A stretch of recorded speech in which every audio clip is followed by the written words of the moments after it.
Yeah, yeah, yeah, yeah. Oh, oh, oh.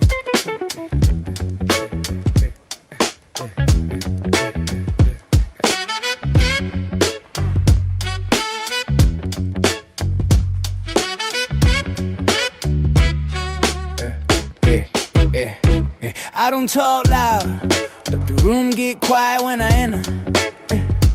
Heavy is the crown, got my shoulders built to bear it. Been outside, learn lessons from the splinter. Pain in my palm, but my grip just made me better. Walk with a lean, like my soul got rhythm. Every step say earn, every scar got wisdom. Ain't chasing moments, I let them come get me. When you rooted in truth, you ain't never too empty. Seen both sides, I don't trip off the tension. Left hand humble, right hand got intention. Day one noise, I prefer the pocket, where the baseline talk and the drums stay honest. I ain't pressed for approval or praise, I've been good with my name in rooms full of hate. Still me, no disguise, no costume, just presence, that's the real flex, assume. But yeah. Left foot, right foot, still in my stance. I don't rush moves, I let the groove advance. Yeah. Left hand fake, right hand grind. I don't pick a side, I balance both minds. Yeah. Left and right, yeah, I move like that. Soul in my step, let the beat do laps. Left and right, I'm aligned, I'm tight. When you stand on truth, you don't lean, you glide.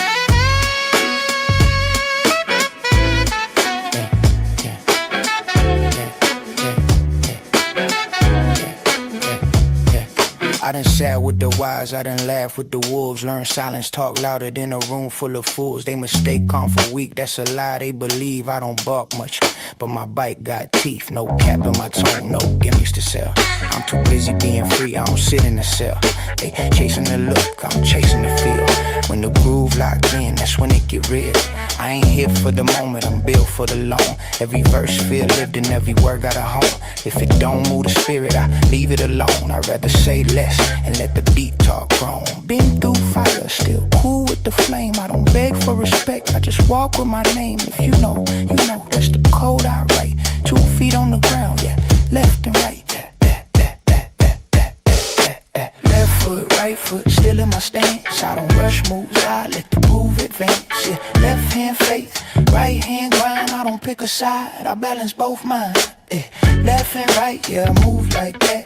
Soul in my step, let the beat do raps. Left and right, I'm aligned, I'm tight. When you stand on truth, you don't lean, you glide. Yeah. Ain't gotta prove it. Yeah. If it's real, it's show. Let the bass breathe right there.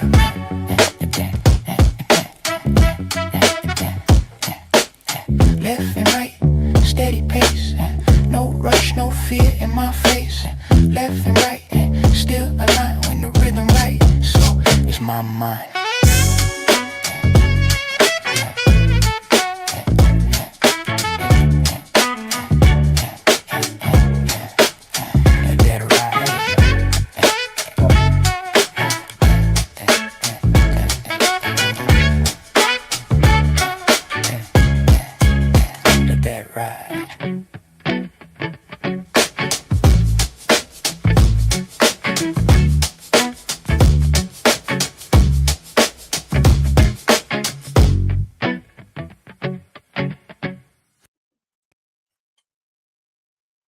Wait, are we just doing oh wait, I'm supposed to introduce the show. That's right, we're doing this now.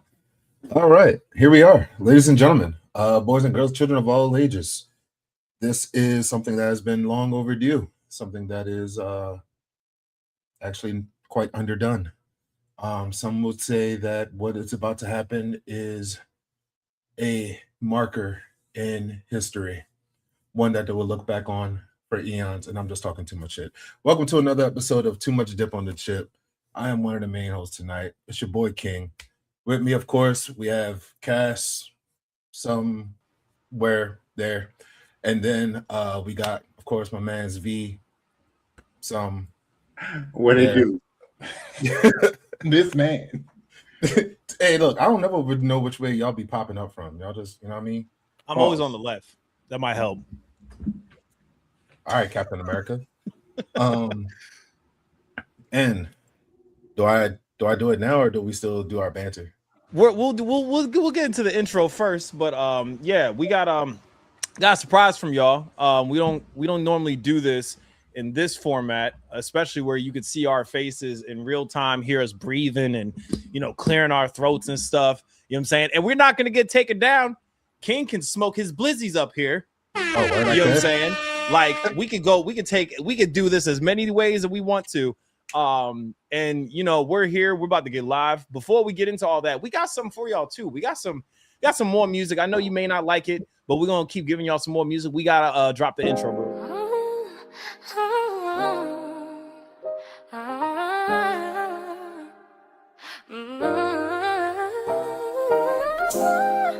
Hey, load up the game. 808 slide in. Joystick click, crowd echo faintly. Low spawn in first, stealth mode stage. Talk slick like Gojo when he step on stage. King press star, ain't no cap in my script. Final boss energy, boy, never miss a glitch. V got the vibe, Jojo pose in the mix. Aura in the booth, every word do a crit. Eminem, mother with the mayhem drip. Boomer with the blick and the power up lip. Caspachino bilingual, Duolingo with the flame. Talking XP, spirit points, whole different game. Can't break that, but we leveling up, no lag in the trip. Welcome to go. Too much dip on the chip. Like Low King Lee, Eminem and Caspachino in the building. Where Anna made me play him in the mic, stay creeping.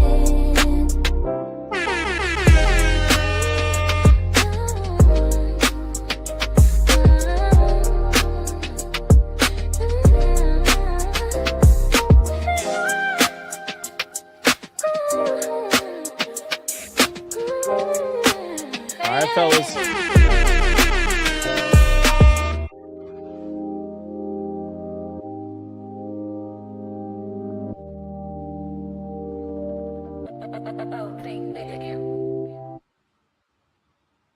Take it away, King. Ladies and gentlemen, welcome to the first live streamed episode. Although at the time, well, no, it's live stream. If you're watching it right now, if you're watching it post, I guess it was live. However the fuck that works. Either way, welcome to another beautiful episode of Too Much Dip on the Chip. I'm, of course, King. V is supposed to be over there. And our main man's cast is supposed to be over here. So, hey, look at that. I did it. Or not. Oh. Wow. And we got our mascot dude over here in the corner. I can't remember his name, but I'm going to call him Jonathan today. So, meet Jonathan. You're definitely inverted, just a tad bit. My bad. All good. Now do I do it? Now do I? Yes. Yes. Okay, you won't stop yelling at me, okay?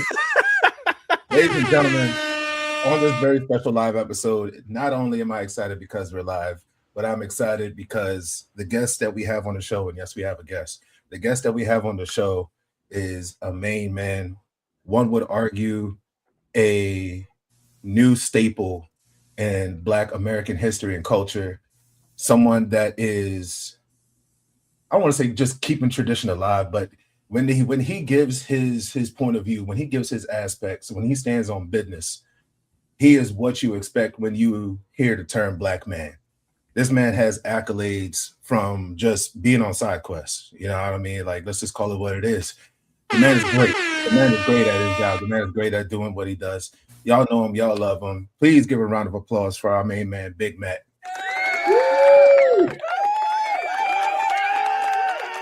Oh, he's gone. Oh. You're You're mute, muted. bro. You're muted.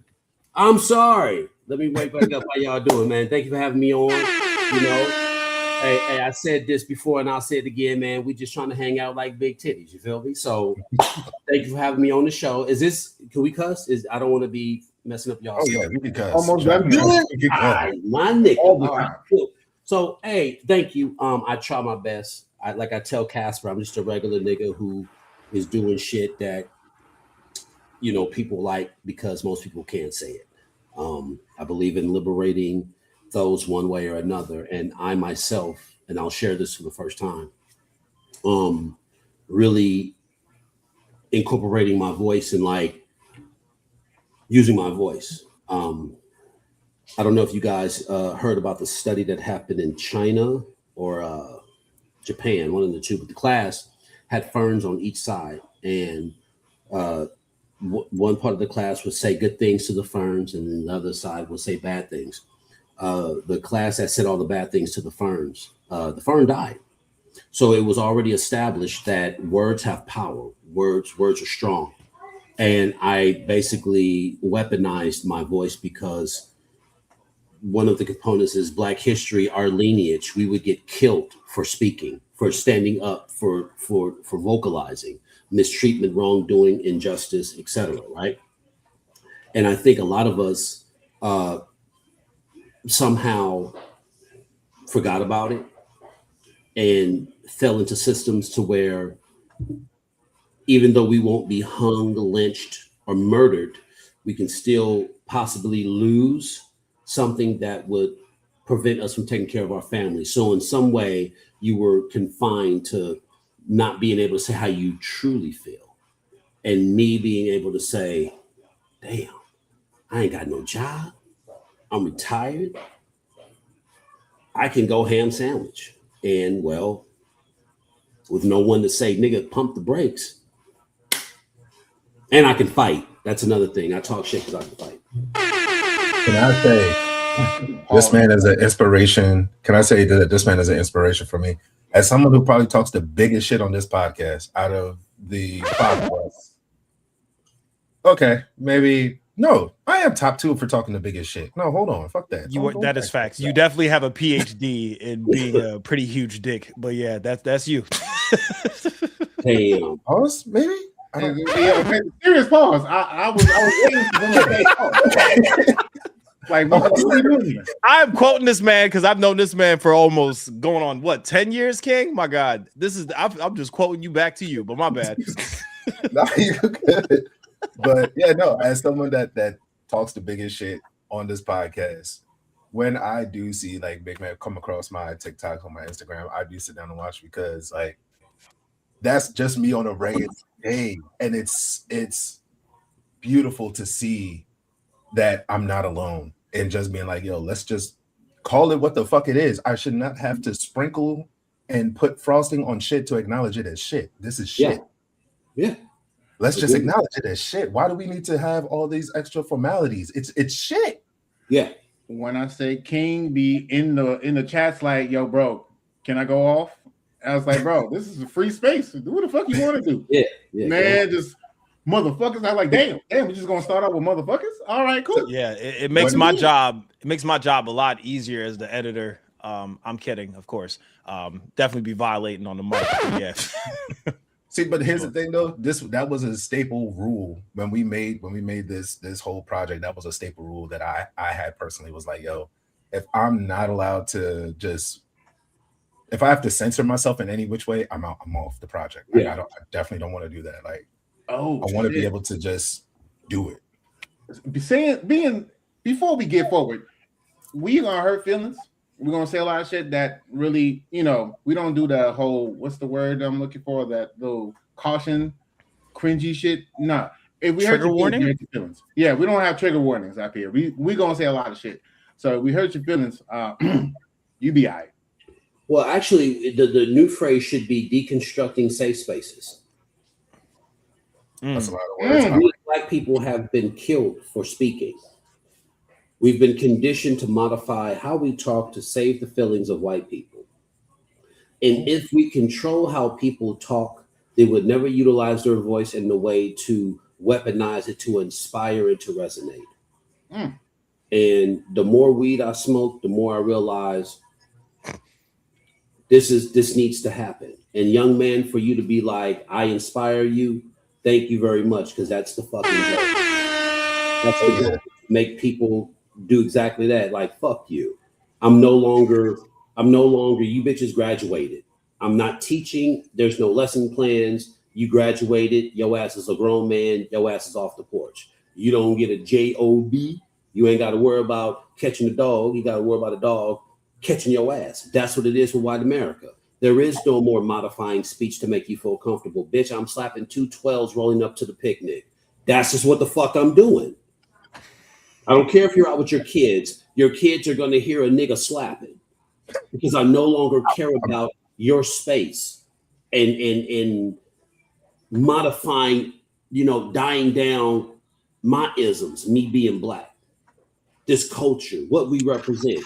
Because, like, fuck no, if you gonna follow my black ass in the stove, I'm gonna be hella loud in the movie theater. Not really, but you catch my drift, like a crop dust. You feel me? So that's what it is. For sure. My hero right here, yo. I I aspire to be like this man. For sure. Hold on. Wait. I'm sorry. I'm not trying to take over. Someone in the comments says, why don't you guys ever talk about the degeneracy in your own community? It's very dishonest. I'll tell you. God damn. You know what? Let me be transparent here, because I've noticed this a lot in Army. Hold on real quick. Hold on, OG. I got you. Go ahead. No. This ain't gonna be no ether. I ain't clowning. This is an educational thing. Okay. We as black people are critical of other black people. Other black people ensure that the standards we're held to are in order. So if niggas is wilding out like an N1 game, everyone gonna think we wilding out. I understand that. We do a lot of things to one another that isn't cool. Like, there's a lot of things that we do to one another that isn't cool. Check. But because of society and majority of the population not liking us, for us to get on social media and talk about us will only allow people who don't like us to weaponize our voices to target people they don't like. So in short, the conversations, i.e. talking about us, will not be on social media. It's for more formal, intimate settings. We no longer need to talk about one another so white people can be like, see, that black guy right there is saying the exact same thing, weaponizing what we say to validate their point. Fuck that. So that's why we don't talk about what we're doing. We do not need to leave keynotes, any motherfucking nothing for these people to weaponize to target us. Fuck that. Amen. Now hit the ether beat.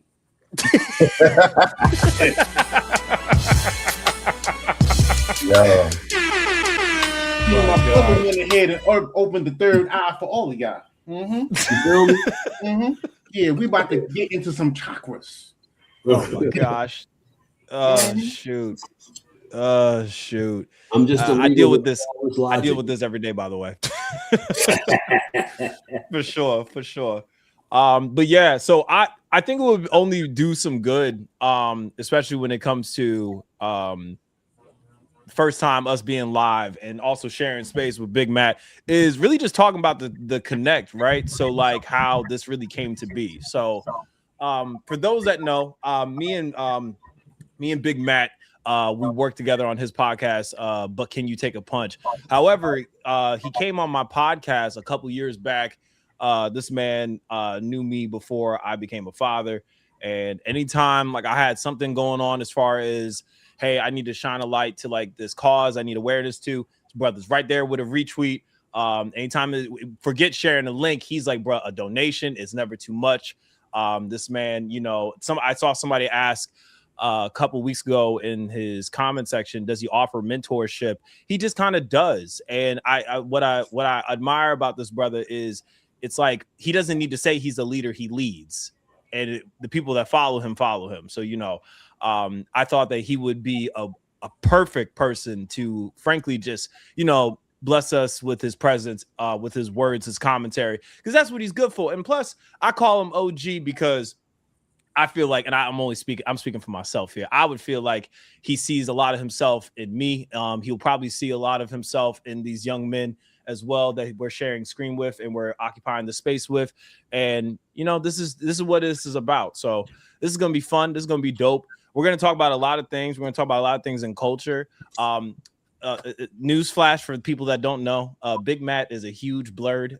Yes, he is a huge blerd. He from everything from Dragon Ball Z to video games. We got that. You know what I'm saying? So with that, if you could just give us a rundown, because as if we don't know who you are, OG, could you tell us in a very like elevator's pitch to who Big Matt is before we get into the topics today? Shit, who's Big Matt? Ooh, who's Big Matt? Okay. Big Matt is the final form of what can only be considered a dope ass nigga who never believed in himself, that was oppressed in a sense, not oppressed, take that back. The final form of a dope nigga who never believed in himself, who grew up getting severely beaten, alone with my imagination, and thinking more than really interacting with people, being withdrawn from people, having ADD, and just being not really knowing who the fuck I am, and having these ambitions and wanting to be, knowing that there's more out there, but never really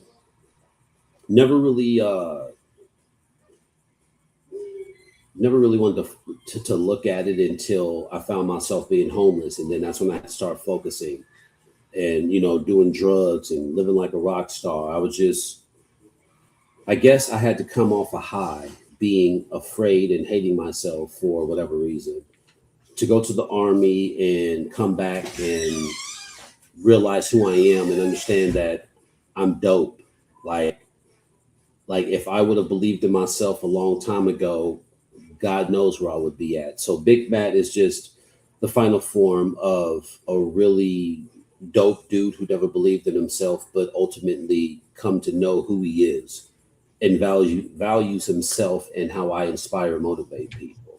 I'm like I said, I'm a regular nigga who just believed in himself. You know what I'm saying? And Big Mac, you say final form, and I feel like if you are an anime guy, like you say you are, if you're Goku, there is no final form. There's always a next form. Yeah. I could push further, but my kids are technically mini Cell Juniors, and I tell you, I'm running low on sensu beans, and I ain't really got time to train. So, I would say maybe I might have another form, maybe if my children have children, but right now they're pushing me, and who knows? I might have another form. It might happen. I don't know, but I'm just a guy who really fucked off, lost, upset with himself, self-doubt, and I just decided to believe in myself one day. And when I was allowed to be myself by Larry Bird, she allowed me to be myself. So that allowed me to bring everything together. And what you have right now is that. So and for our audience that doesn't know, who's Larry Bird? Because first, it took me a little bit even while working with you. Our audience don't know who the hell Larry Bird is. It is my wife. My wife is Larry Bird. Some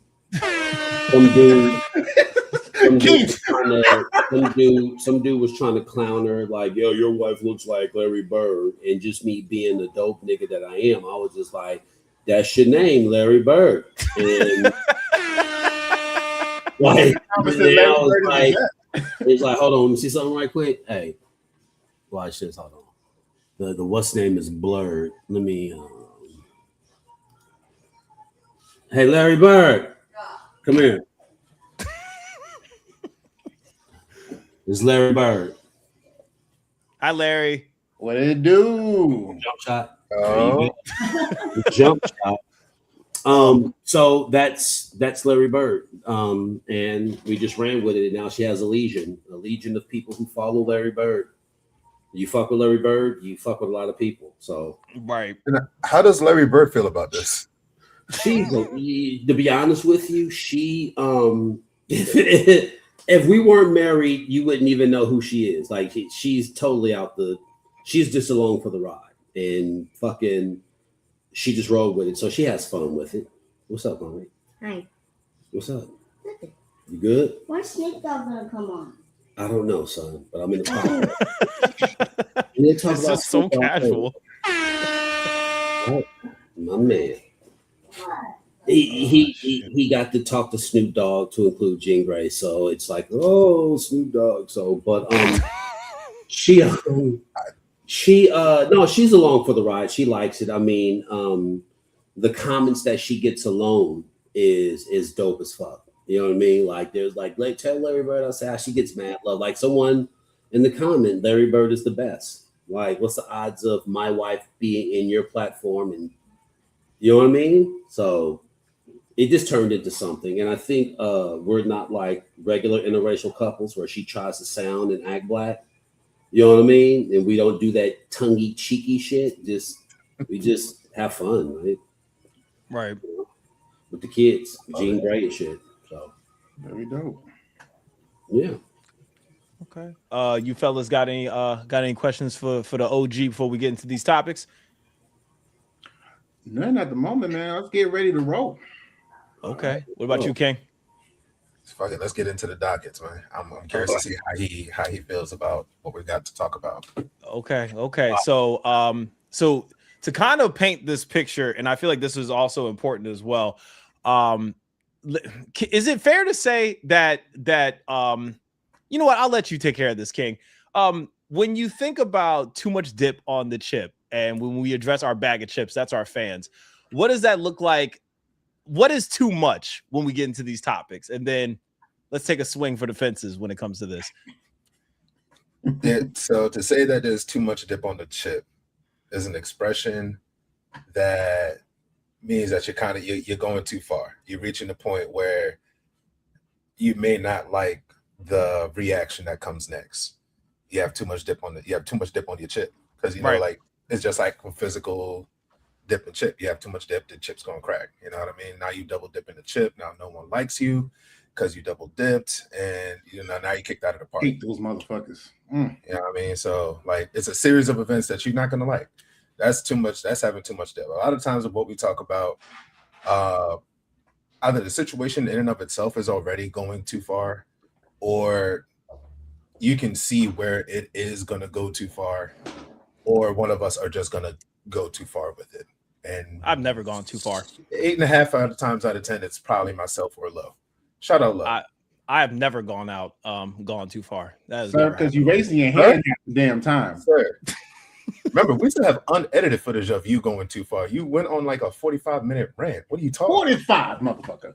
It was right after the Charlie Kirk situation. All I said, I didn't say anything that I wouldn't repeat on air, but I wouldn't say I went off per se. But this isn't about me. Brother King, let's get into these topics real quick. All right.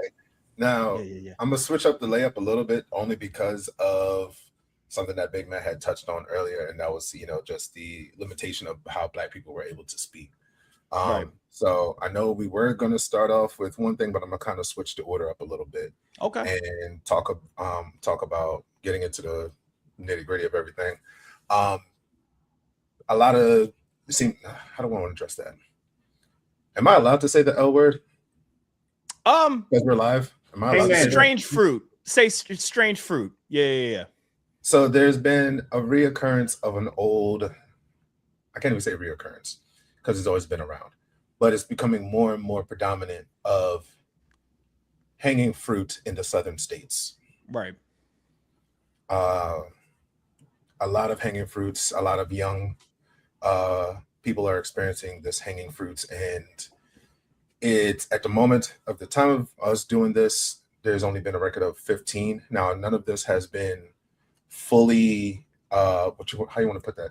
They haven't been fully there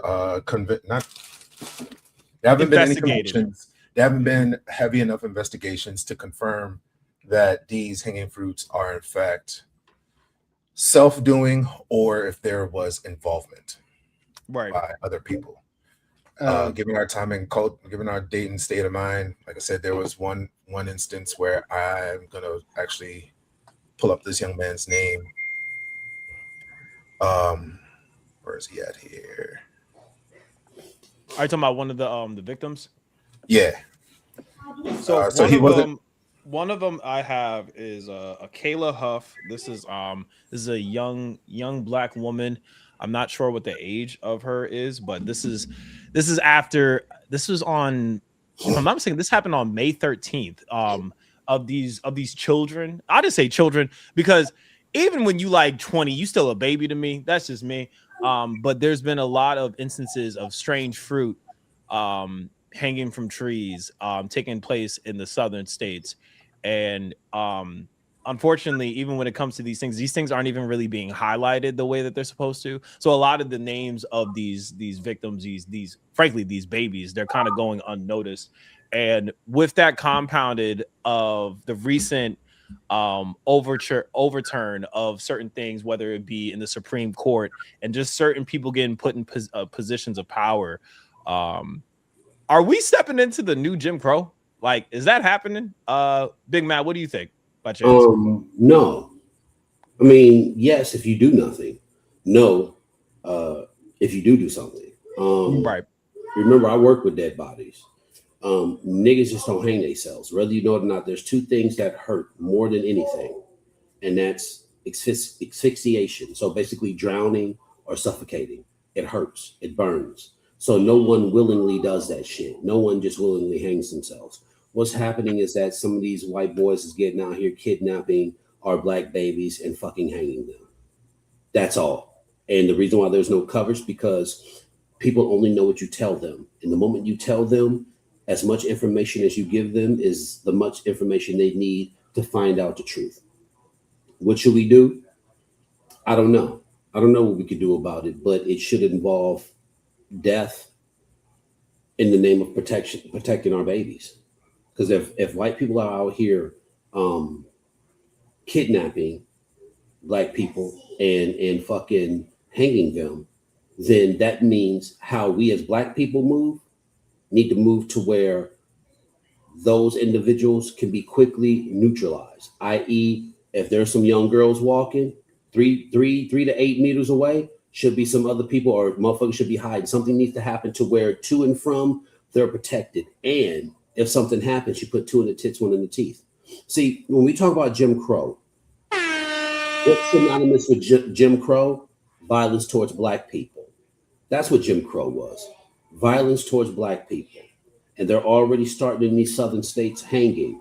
What needs to happen? Need to kill the motherfuckers. End of story. We shall overcome. We marching, all that peaceful protest. What was happening to black men and women in the 60s peaceful protesting? They were met with violence, right? Hoses and dogs. How the fuck do you stop violence? Or how do you stop someone from trying to kill you? You kill them. That's just the unfiltered real life answer that people are afraid to say. They're going to have to die. Because if you're killing black people, we need to ensure that we kill you so you don't kill black people. There is no, once again, there is no safe space. There is no, we're going to talk to you in a manner that you understand. No, we're going to speak your language. You're out here hanging black men, women, and children. When we find you, we're going to kill you. Or if we catch you in the act, we're going to dump on you. Make you go back to the drawing board, be like, we can't do this shit. And if we do, we need to switch some shit. So how many white motherfuckers going to die before you throw your hands up like no mas? Let's have real life conversations. See, that's the thing. It reminds me of what's recently been happening. Like, I think his name Chud or something. He was going around using his freedom of speech to just be calling random black people. And if somebody was to roll up, if someone was like, okay, this white boy that's doing this shit, so what we're going to do is we're going to go look for the nigga. Mm-hmm. Oh, there it is right there. That's the dude right there. We ain't even know. We going to put the slug on you. Boom, dome shot, hop in, roll out. What happened to Chip? He got his whole face blown off for fucking around. There's the message, white people. You say the N-word, one of two things are going to happen, and you want to hope that you're able to go home to your fucking family with a broken nose or some shit like that. That's where it's at. Freedom of speech, but not freedom of consequence. So here's the thing. Here's the thing with this freedom of speech shit. That's white people shit. Uneducated white people at that. Why? Because freedom of speech just means the government can't black bag your ass for saying some shit. That's all it fucking means. Freedom of speech is for a body of government. So I'm all for freedom to punch them in the fucking mouth. This has been unfiltered for real. Golly. Like for real, because I have freedom of speech. Well, if I was a body of government, bitch, I'm a singularity. You can't do that. Right. Damn. Now, both of y'all holding each other's boo-boos. I'm at a point in my life, man, where if we ask you not to do something across the board, I don't give a fuck who you are. How long does a person have to ask you respectfully, cordially, formally, not to say or not to do before you get your motherfucking head split open? How long? Because if you really cared, if you really had respect, if I come over King house and I say something and I do something, he like, yo, you can't say that. One of two things are gonna happen. If I don't respect him, nigga, fuck you. I'll say whatever the fuck I want. But if I respect him, especially for bringing me into his house, my apologies, man. I'll find something else to say or be mindful not to say it. But be mindful. I've been saying this shit for a long time, so I'm just not going to stop. But thank you for letting me know that I need to focus on this. And while I'm with you, I'll be working on trying to unlearn this shit. Right. It's that fucking simple. And these motherfuckers would rather say, oh, well, you say it. Well, how come you say it? You playing. I'm going to knock your ass out. Because, bitch, you're not black. So you're always putting yourself in what we do. So you can validate saying it. I'm going to knock your ass out. And we're going to run that shit back Marshawn Lynch and see if you understand better. It's crazy. Right. We actually we had this conversation, what was it, 2 weeks ago, gentlemen? What did you we literally said what we were having the discussion. I'm not gonna say who it was, but we were talking about like what's the we're having the nigga conversation, and King finally was just like, you know what, we're playing too nice about this. Nigga, you ain't get your ass whooped enough to say this word. Like, what are we talking about? You know what I'm saying? Like, there wasn't enough, you ain't get enough behind whoopings. You ain't had your mom speaking to you with a belt in every syllable. That didn't happen with you. So, like, there's not enough equity to even have this conversation. I think the thing with this, especially with this subject matter about, I would just say like the lack of empathy with all of this, and like I said, right here. Anyway, here's the thing, and maybe we need to educate some people. So I think even in today's society, you guys don't know you know what? We can say it on here. I just Googled it up. Yeah. Anyway, so I don't think y'all understand the history of things like lynch mobs. Like, a lynching is not as simple as like somebody's wearing a rope necklace. No, we're talking about people getting up together in a gang of folk, right? And then they are deciding to chase down and harm, depending on who that people group is, or just that person in general. And going back to even rest in peace, George Floyd. We just memorialized him on Memorial Day, right? 6 years ago now, 6 years ago, right? That man was lynched on the street on television for like 10 minutes. That was a lynching. Like, we can't, just because it didn't have a rope. And I think even like with this response, it's just like, fam, like a lot of times, like we try to qualify certain things or disqualify certain things by making like concessions like this. It's just like, oh, I'm sorry. The way that somebody's body was brutalized was not in the fashion that you're normally accustomed to. It doesn't take away from the definition or the history of that word. You know what I'm saying? So now, to shoot this person some grace real quick, though, we don't know what context they meant it. If they were just saying that, hey, just so y'all know, they wasn't exactly that, they were this instead, or if they meant it in a condescending manner. So yeah, but it's kind of like, oh, but like they didn't get stabbed to death; they got shot first. No. But I'm saying it's like we don't know if they mean in a context to help us not misspread misinformation, or if they meant in the context of just being an asshole. I want to take it with grace and say that they're probably just trying to make sure that we're not spreading misinformation because we are live, versus the other end of them being an asshole. Because if they're being an asshole, then we can be an asshole right back. Yeah, that ain't shit. But I please respond by saying you wasn't trying to be an asshole. You do not. I just want to shoot. Who are we talking to? Who's this? The Devil in Disguise, 2008. Yeah, I want to say that they probably meant it in good graces, because you know what I mean. We are live. We don't want to spread. Oh yeah, I think so too. I saw that. Yeah. Like, okay, cool, all right. That's how I want to take it. That's how I want to. And with that being said,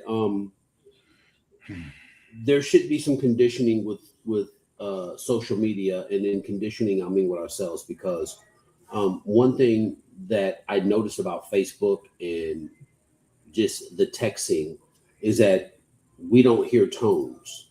So Right. how are they saying it? Are they saying it? And sometimes we'll read it a certain way, and that itself creates more conversation. So Mark taking psychology and some other classes that I was made aware of allowed for him and his friends to create something. So when initially Facebook came out with what's on your mind or tell us how you feel, it's always engaging you to say something. And when you type it, it's up to the person who sees it to interpret it a certain way. And if they don't know how you said it, it can then spread off in this direction or that direction.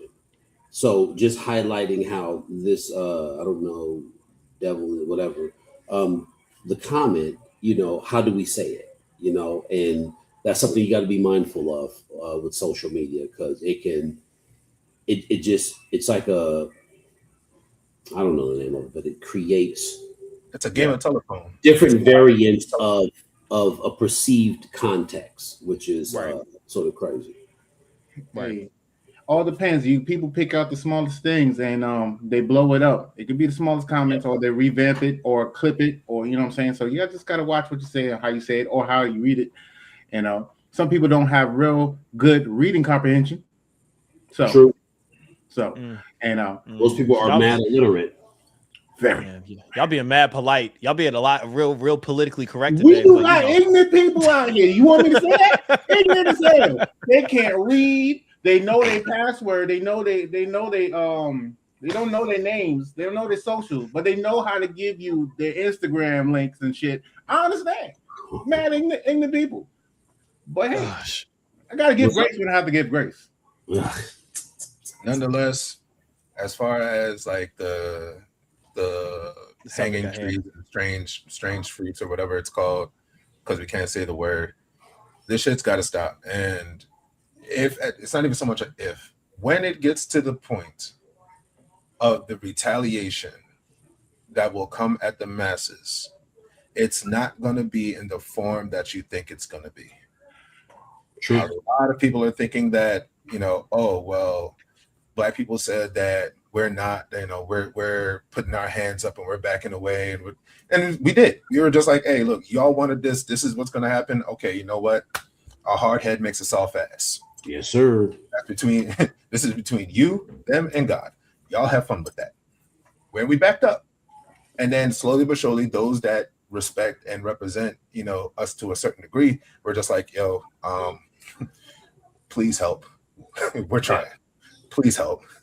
And we're, for a moment, we're like, nah, because you got to learn your lesson. But I guarantee you, those that keep provoking, the rage baiting trenders. So people like Chubb the Builder and other people like him and everything. I want y'all to go into your blackety of neighborhoods. Travel to Compton, come to Beatport, visit Detroit. You know what I mean? Go ahead and hit up Atlanta and try those same acts, please. Come because you're not coming to North Ave and saying the N-word to Jarquavius. It's not happening. Like, it's not happening under any circumstances. You want to rage bait so much. You want to be, you know what I mean, the king rage baiter and do all of this. This is you want to build up a following and all of that. I'm daring you. You can actually clip this and put it on your timestamp to show me where you at. And I want you to do it. I want you to be in a blackety black neighborhood. Biggity black neighborhood. Those same exact things that you're doing in them suburbs. And I want to record. I want to see all of the actions that occur. Yeah, there you go. I want you to go down. If you're from Maryland, whatever, I want you to go down Greenmount and say that shit. Shit won't fly here. Let's see what happens. Hit up Greenmount. Go up on Monument. Let me see what happened, yo. Let me see what happened. I guarantee you, you're gonna get followed. Fellas, you ain't gonna be subscribing. By all means, I understand. We can go ahead and get them hyped, but it's more of the social media thing. Everybody's just getting a lot of information all at once. So the algorithm is hitting you all at once with the same thing that gets you hyped, to get you pumped, to get you upset. Yeah. Now, There's no fact checking. No one watches the news anymore. Remember back in the day, the news made it seem like we was out there just robbing white women in their purses at night. It was to scare. It was to scare a bunch of people into thinking we were the enemy. Yeah. Social media is just doing the same thing. They just filter out your algorithm just to get you upset, just to get you hyped, just to get you mad. Just the same way they be getting us and our women to go at each other all day, every day. Yep. And it's just crazy. My TikTok algorithm just niggas ain't shit, niggas ain't shit, niggas ain't shit, niggas ain't shit. They gay, but niggas ain't shit, niggas ain't shit, niggas ain't shit, niggas ain't shit. So, And I thank you for bringing that up, because one thing that homegirl taught me is what you got to do either every half a year or every year is reset your algorithm. Yeah. You got to reset your algorithms, even if you're on, whether you're on, TikTok, YouTube, Instagram, whatever. There's a way for you to go in your settings and just kind of just dump everything and reset your algorithms and just cleanse your mind of everything. Because I can't tell you how many times we've had conversations on this podcast. I have conversations outside, and I've had female friends come and ask me, so y'all niggas really believe that we do da da da da da? And the whole time I'm like, I'm not them niggas. Them niggas. Them niggas don't speak for me. Them Right. niggas. Like they don't speak. Either the stuff is scripted, it's blown up way out of proportion, it makes no logical sense, or it's something that just does not apply to me whatsoever. Well, that's I got titties, weeds, tizzy, and Yeah. Hold on. Okay. Wait. Shit. Who's that? Yo, Okay. who's this bag of chips? That's crazy. Hey, who the fuck is that? Oh my god. Yeah. Oh, All right.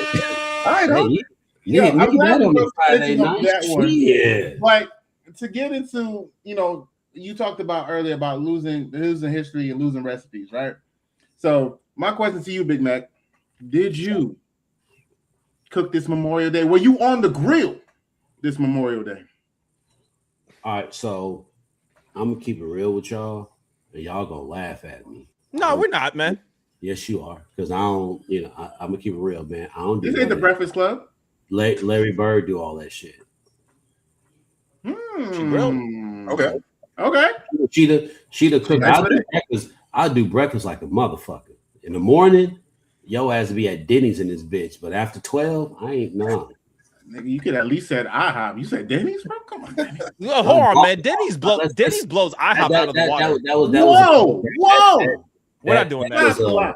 I should have said like Waffle House or some shit like that. Nah, fam. Nah. Never Waffle. Go ahead, new egg or something fancy. First watch. Waffle House is my shit. Waffle House. I love it to me. Yeah, man. I fucks with Waffle House. This man, I've been to hella places. Like, so we got a spot out in Texas called Toasted Yolk. They shit good as fuck. But Waffle House to me is just like they cheese eggs, like how they do that shit is better than some of the places. And I've been around some good eateries and shit. But to be honest with you, I'm more partial to fucking like the mom and pop joints, like, you know what I mean? Not the big franchises. right. So, you know what I'm saying? Like, but Waffle House has always done it. But no, with that being said, no. My wife does all the cooking. My wife. I'm very concerned about this question. Who is this? Michael is Big Mac as soon as I open it up. Wow, that's crazy. What the hell does that even mean? That's crazy. I feel like I need Chris Hansen. I need somebody on the phone right now. My shit is Big Mac as soon as I open it up. I don't know what the fuck that means. Your stomach? Elaborate.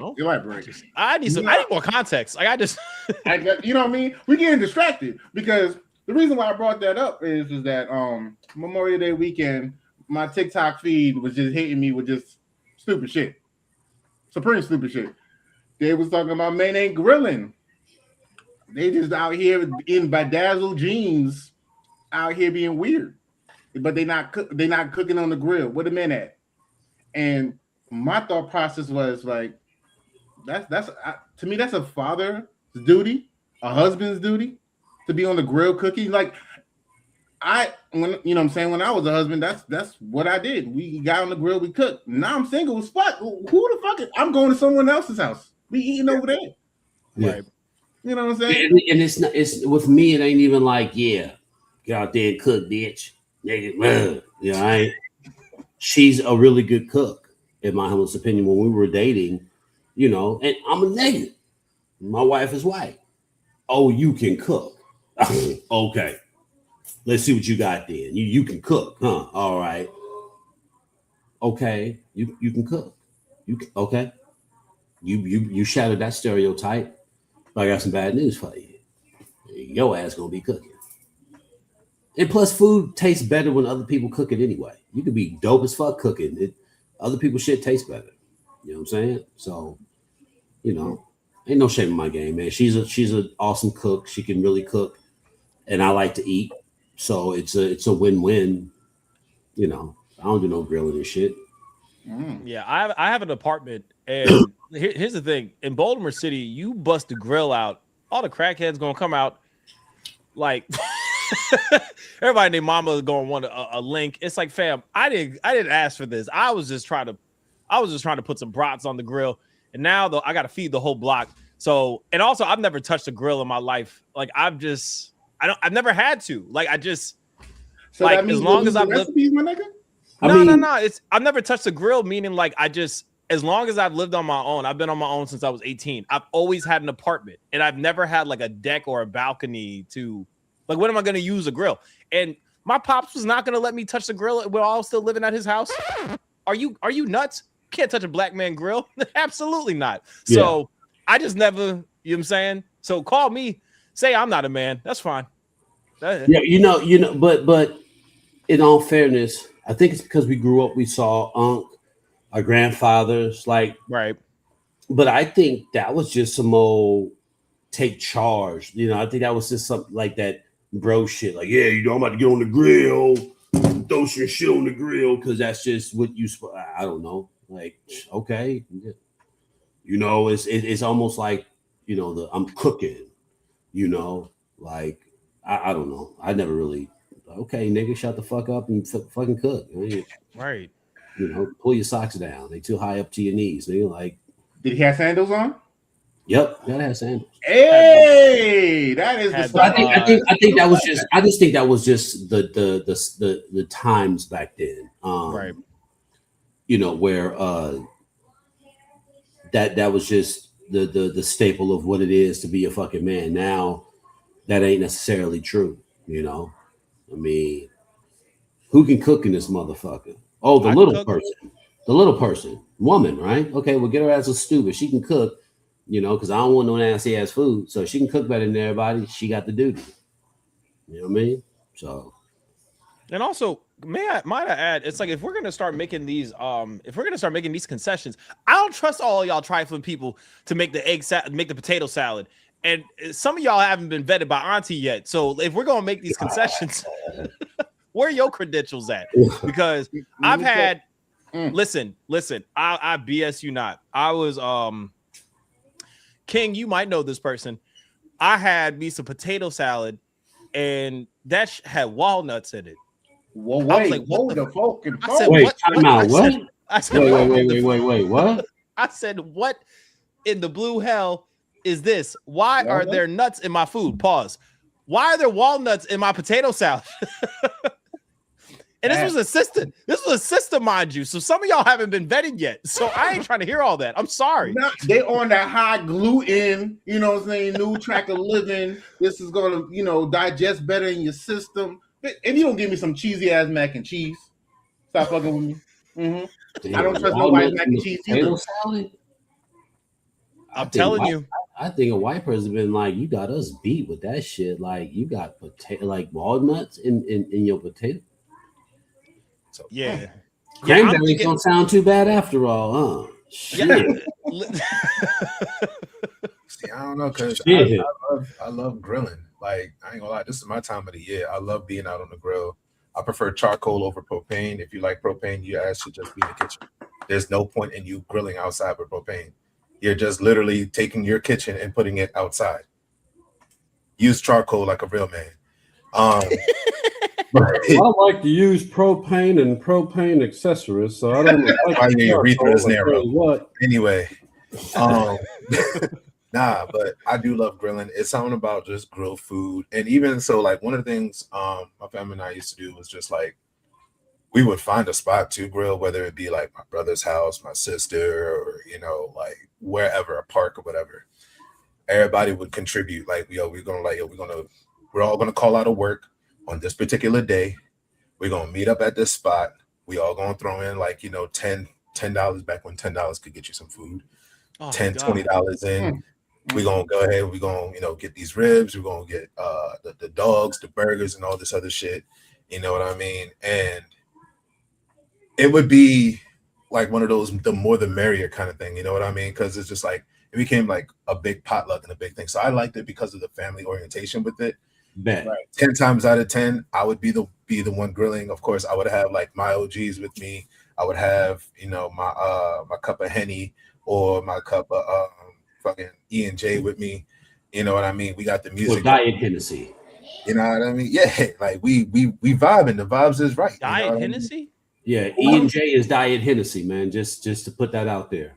Oh, I don't drink anymore. I'm 14 years sober a couple of weeks ago, so I don't really, you know, that don't apply to me. You know what I'm saying? For sure. But now though, yeah, I love the camaraderie. You know what I'm saying? Like family. That's what we're trying to get into too. Like grilling and family time. That's basically it. Bringing everybody together. Nobody brings sides. Nobody brings the cards so we can play fucking spades. No one brings the Uno. You know what I'm saying? What's going on? I haven't seen a family get together in a minute. Can I just say something though? I feel like spades has done more harm to the black community than Joe Biden. I don't want to be at a spades table anymore. Pause. Get motherfucking good. What you mean? No, I have anxiety. Y'all have to relax. Like it's never that serious. Y'all want another bombshell? You want another bombshell from Let's hear it. From Big Matt? Y'all ready? I don't know how to play spades. Oh no! Me neither. Me neither. Wait a minute. Wait a fucking minute. We got two brothers. Where's your cards at? Put it on the table. I don't know how to play either. Not doing. Well, I'll tell you. My lack of card knowledge. I was about to thank you to the missus because listen, this man been clearing his throat for the last week. I was about to ask, did you do that remedy I told you about? I didn't. I gotta. Appreciate you.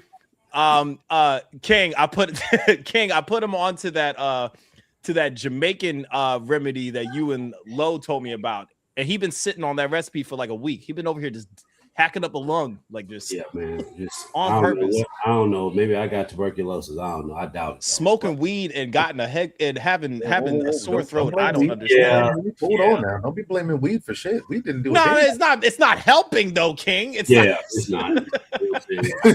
I got some. I'll probably go to I'll go tomorrow and see what the hell going on. 9 times out of 10, I got a respiratory infection. My dad asked, like, yo, you want to play 52 card pickup or something like that? I was like, sure, Dad. You know, like 52 card pickup. So he shuffled the cards and he just threw them all up. He was like, you got to pick them up. And I was like, the cards all over the place. And I never picked up another. I didn't give a fuck about cards. Gin Rummy, fucking Uno. Give me some cards. I'm going to rip them shits up. That's the backstory? Yeah, that's why I don't play cards. That was really triggering to me. Like, I want to play cards with you, and you made up some game where I got to pick up the cards. I was like, yeah, nigga, fuck you. I'm not ever touching cards again, ever. And but I start playing dominoes, and like I'm the pie may. Yeah, now some bones. I'll get down with some bones now. Yeah. Like I'll play some dominoes, dice. We can make dominoes. Don't give you anxiety, but spades do. Nigga, I'm Dominican. Of course not. Like, what are you talking about? You haven't played with Jamaicans.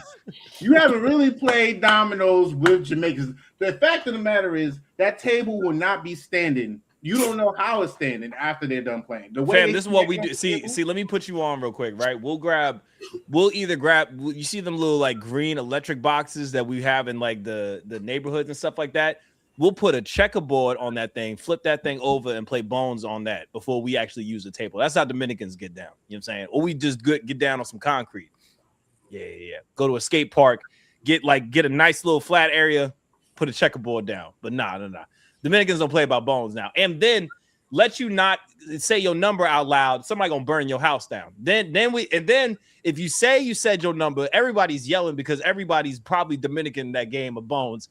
Can't nobody hear anybody. It's a whole contentious fest. When it comes to dominoes and the Jamaicans, man, boy, that's the funnest shit on any black person. That shit is fun as fuck and it's dangerous. Jamaicans are funny to me any fucking way because they're like Japanese people. Like their language is so aggressive and they just say the simplest shit.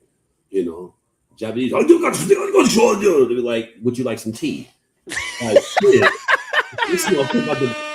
You know what I'm saying? Bumba clap. Don't worry, he's excited. He's happy for you. You're like, shit, man. And the funny thing is, like, we have our resident Jamaican. I am not Jamaican. Oh my God.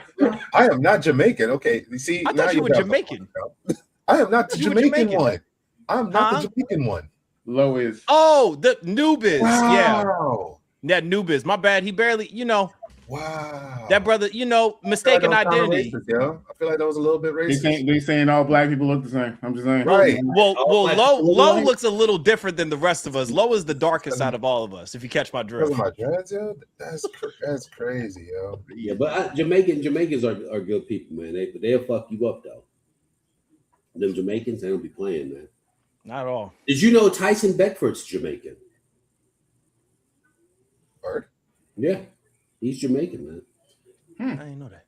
And what's crazy is that Jamaicans are really good at Pete Rock. He's Jamaican, I do believe. And you would never know. And then you'd be like, oh, you're Jamaican. Then you look at them different. You always look at Jamaicans different when you find out they're Jamaican. Like, you Jamaican? Okay. Them and Nigerians. Yeah. Because you don't know when they're going to fucking turn up on you. You know, it's normally described by how they talk to you. Just say all Africans, bro. It's all Africans, not just Nigerians, my nigga. Yeah. Africans, man. Matter of fact, so wait. Do you have another example? Hey, look, so check this out. My son got locked up, right? Friday. Took him to go get his shit locked up. I'm sorry, I got really concerned. I was like, wait, I just saw him. I knew exactly what he was talking about when he said I haven't gotten mine yet. I'm still waiting. The fact that he was saying it so casual, I was like, yeah, he got my man. Yeah, he got locked up. So she was like, don't go into the water. If you do, have a swim cap. Okay, cool. We had a swim cap. Shit still came off, and his shit got wet. So now his shit's all funky looking. And I'm trying to hit her up, this, that, and the third. And when I hit her on TikTok, she was like, yeah, bring him in. So we go in and she was like, why you didn't call me on my cell phone? Like she was just like she was really like, how come you didn't fucking call me? Why you on TikTok? I was like, because I did text you. She was like, that's the wrong number. But it was on club though. I was like, oh, okay. She was like, and I get my number right now. Take my card and you call me right now. Any problem? The really aggressive love I've ever seen in my life. It was aggressive, but it was really like affirming, like, So then I was like, oh shit, okay. I was introduced to something. Yeah. When you get people from, the other countries and you hear how they talk, like a lot of people like, yo, why is your mom screaming? I was like, she's not, that's how she speaks. That's her normal voice. You will know when she's yelling. And everybody's like, yo, but she's yelling. I'm like, no, she's talking. She's not yelling. I promise you that. Jesus. No, my mom is the opposite. When she scared me when she get quiet. Like when she quiet enough, you can hear her like pick a sunflower seed out of her teeth, and you could hear you could be at a party, you could hear her go. It's like, she's pissed. Yeah. She's about to get black and mild on somebody.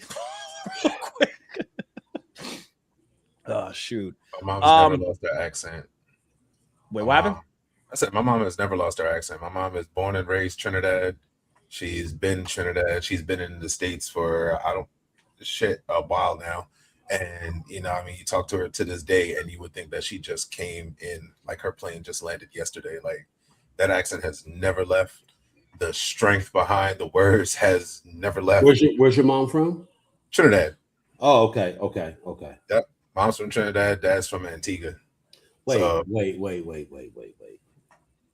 Casper. Yeah, I know. Did you just fucking suggest that Yeah, I a know. guy from Trinidad? I know. It was.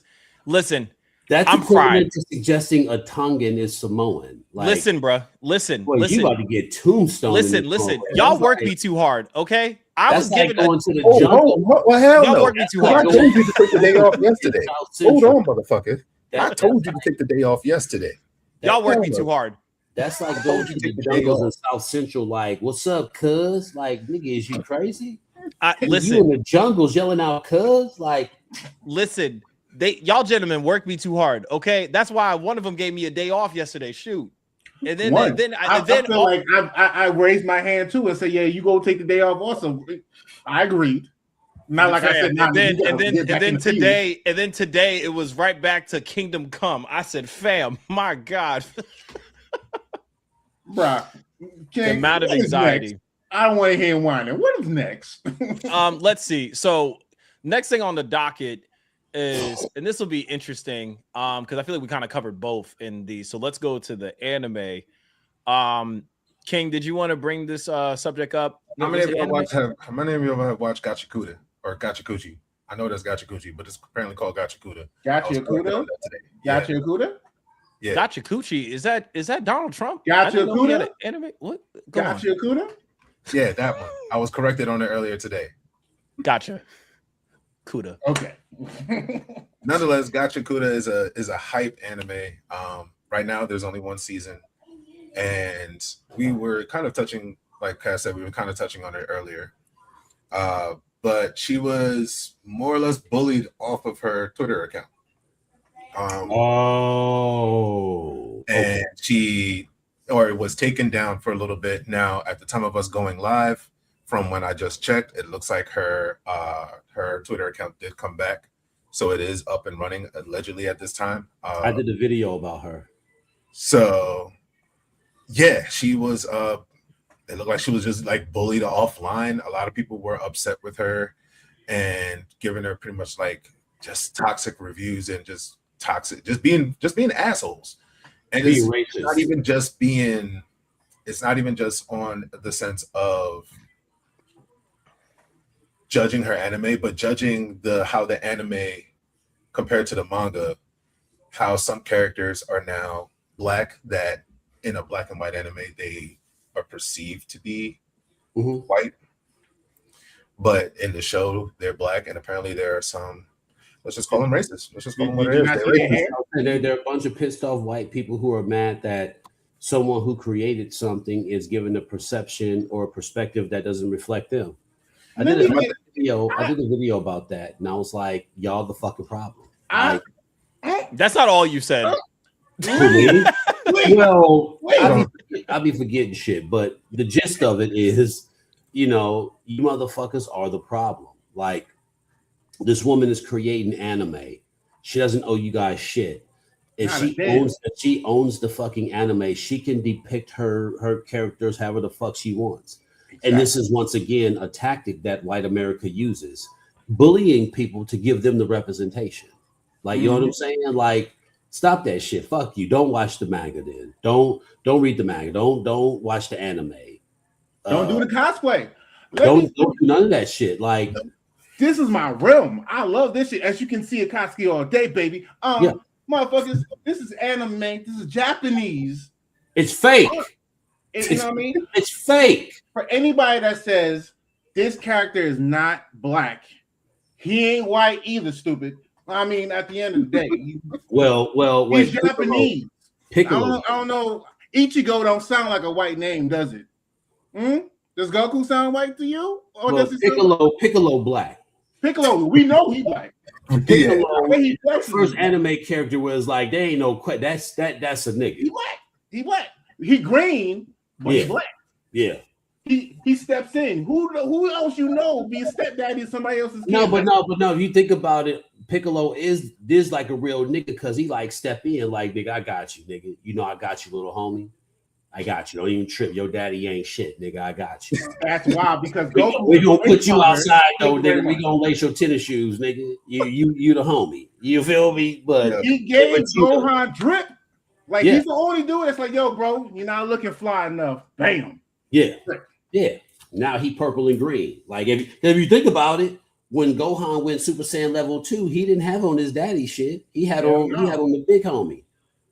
He had on the Mechian garbs and shit. You know, and Vegeta black too. Vegeta that hood nigga that fell in love. That's Vegeta, the nigga who was a monster out there robbing niggas and got married, and it was like, nigga, I still beat your ass, but nigga, I love my wife and kids. Nigga. So Vegeta black too. But a lot of people say he's the only nigga that he's a prince of nothing, and he got the richest woman on earth. You know so Big Matt, we found a good comparison. Big Matt, then, because you done met Larry Bird and became domesticated in some capacity. In some capacity.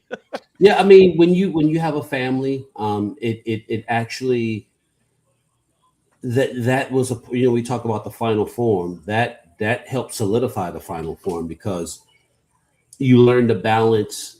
I would kill a nigga, but at the same time, I love my wife and my kids. Like I love them, I cherish them. And when I wasn't my final form way back in the nigga, fuck all that shit. Nigga, I don't give a fuck about none of that. So giving the fuck allowed me to see the importance, but the importance put me in a position to not hesitate to kill, to preserve it and protect it. If that makes sense. So that's how they write Vegeta's story. That's what's up. When you do get a family and children, you will get your final form because you're going to have to balance nurture versus slaughtering motherfuckers if they dare cross the threshold to harm your family. And when it comes to your family, there is no off switch. There is no speech from Android 16. It's an automatic Super Saiyan level 2 or Majin, depending on how you get off, and this is going to be ugly in the name of your wife and your kids. Hell yeah. So yeah, man. Yeah.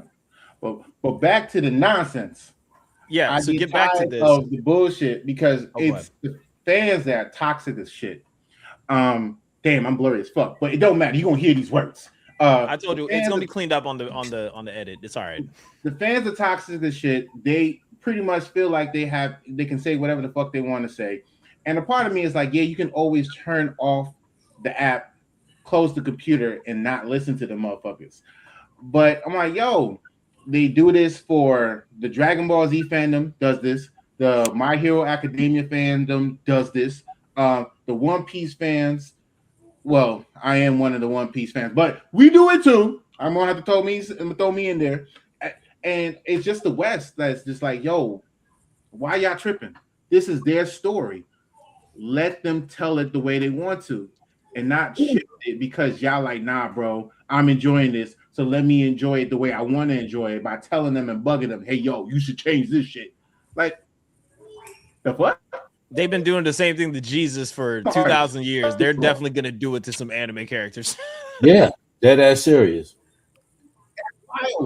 Because I know there's, there was one black cosplayer, a female cosplayer. I can't find her name. She, unalived herself because of the bullying. You know what I'm saying? Wow. And she was a great cosplayer. She cosplayed different variations of anime, and she was good at it. She's actually pretty dope. But people like, oh, she ain't black. She ain't black. Why you gotta be? You know what I'm saying? I'm like, nah, bro. If she's doing a cosplay, clothing wise, hair wise to the T, it don't matter the color. Yeah. At the end of the day, if the artists want to go on and animate that shit and change their color palette, they can. Yeah. You know what I'm saying? I mean, Ed Boon and what's his name did it with fucking Mortal Kombat. I mean, shit. Scorpion and Sub-Zero, all them niggas was the same ninja with different colors. So It's an easy way to manipulate and give it a whole different fucking look if you think about it. But you know, Exactly. people just, I mean, that's the fucking problem though, man. Like these fucking white folks, man. Like they did it with Ariel. It's like, I mean, if you think about it, it's Barack Obama's fault. And I'm being facetious. I'm being facetious when I say that, because Barack Obama was the first time that white America didn't have anyone that looked like them, and they were open to 4 years.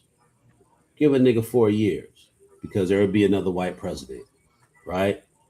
He won again, and it was at that moment that white America came unglued because they were willing to give 4, but they couldn't do another 4.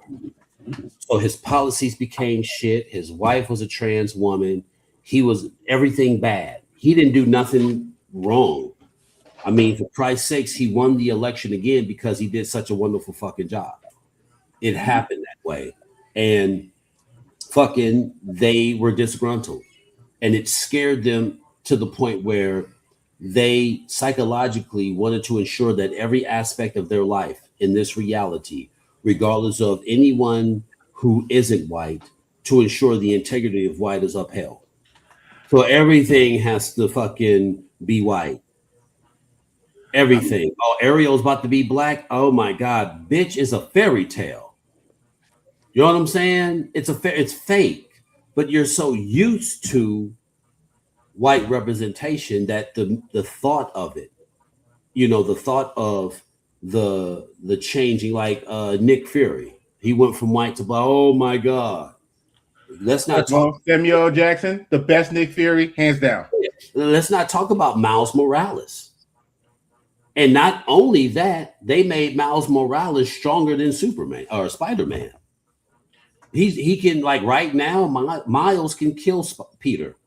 Oh, dude, one of my favorite parts of Spider-Man 2 is when Peter's got the symbiote on and Miles just got the starter locks, and he rinsed Peter Parker so bad because he got Venom. But yeah, I can attest to that. So they've always been mad about the representation of them, and it's like no one gives a fuck. Like, fuck out of here with that shit. It's a bully tactic, and they're bullying this young woman for not catering to white people, and that is a technique that needs to be destroyed. Not everything has to be white. You know what I mean? Yeah, I actually have what you said. You're not comfortable with anything being non-white says more about y'all than anything else. I actually have what you said on this subject matter, and I'm able. By the way, fellas, I finally figured out how to hook my phone up to my board, so now I could just, you know what I'm saying? Yes, cast away. But this is what Big Matt had to say about this situation. I can't pull it up on screen because you don't make me. Why can't I download videos off of your profile? That's crazy. What, mine? Yeah, why can't I download videos off of your profile? That's ridiculous. We don't have to talk about that. Because okay. I constantly forget to go in there and make them downloadable. That's why. I mean, thanks for reminding me. But guess what? I'm going to forget again. We'll talk about that. Right. Wait, Cass, before you do that, I see that King is pondering. I want to hear his ponder because he's thinking out loud. It's thinking out loud. Because I'm trying to figure out how to formulate my words properly, because for me, this topic spans to more than just anime and manga. And I have a lot of hatred for the kind of people that put us as fans in these predicaments. Right. And I say hatred, and I mean it, because of the fact that shows like Gachiakuta, shows like Cannon Busters that was on Netflix a couple years ago, characters like, I cannot pronounce that man's name at all, but the Black Samurai that was supposed to be in Assassin's Creed and all of that. All of these historic, like Yusuke. Is it Yusuke?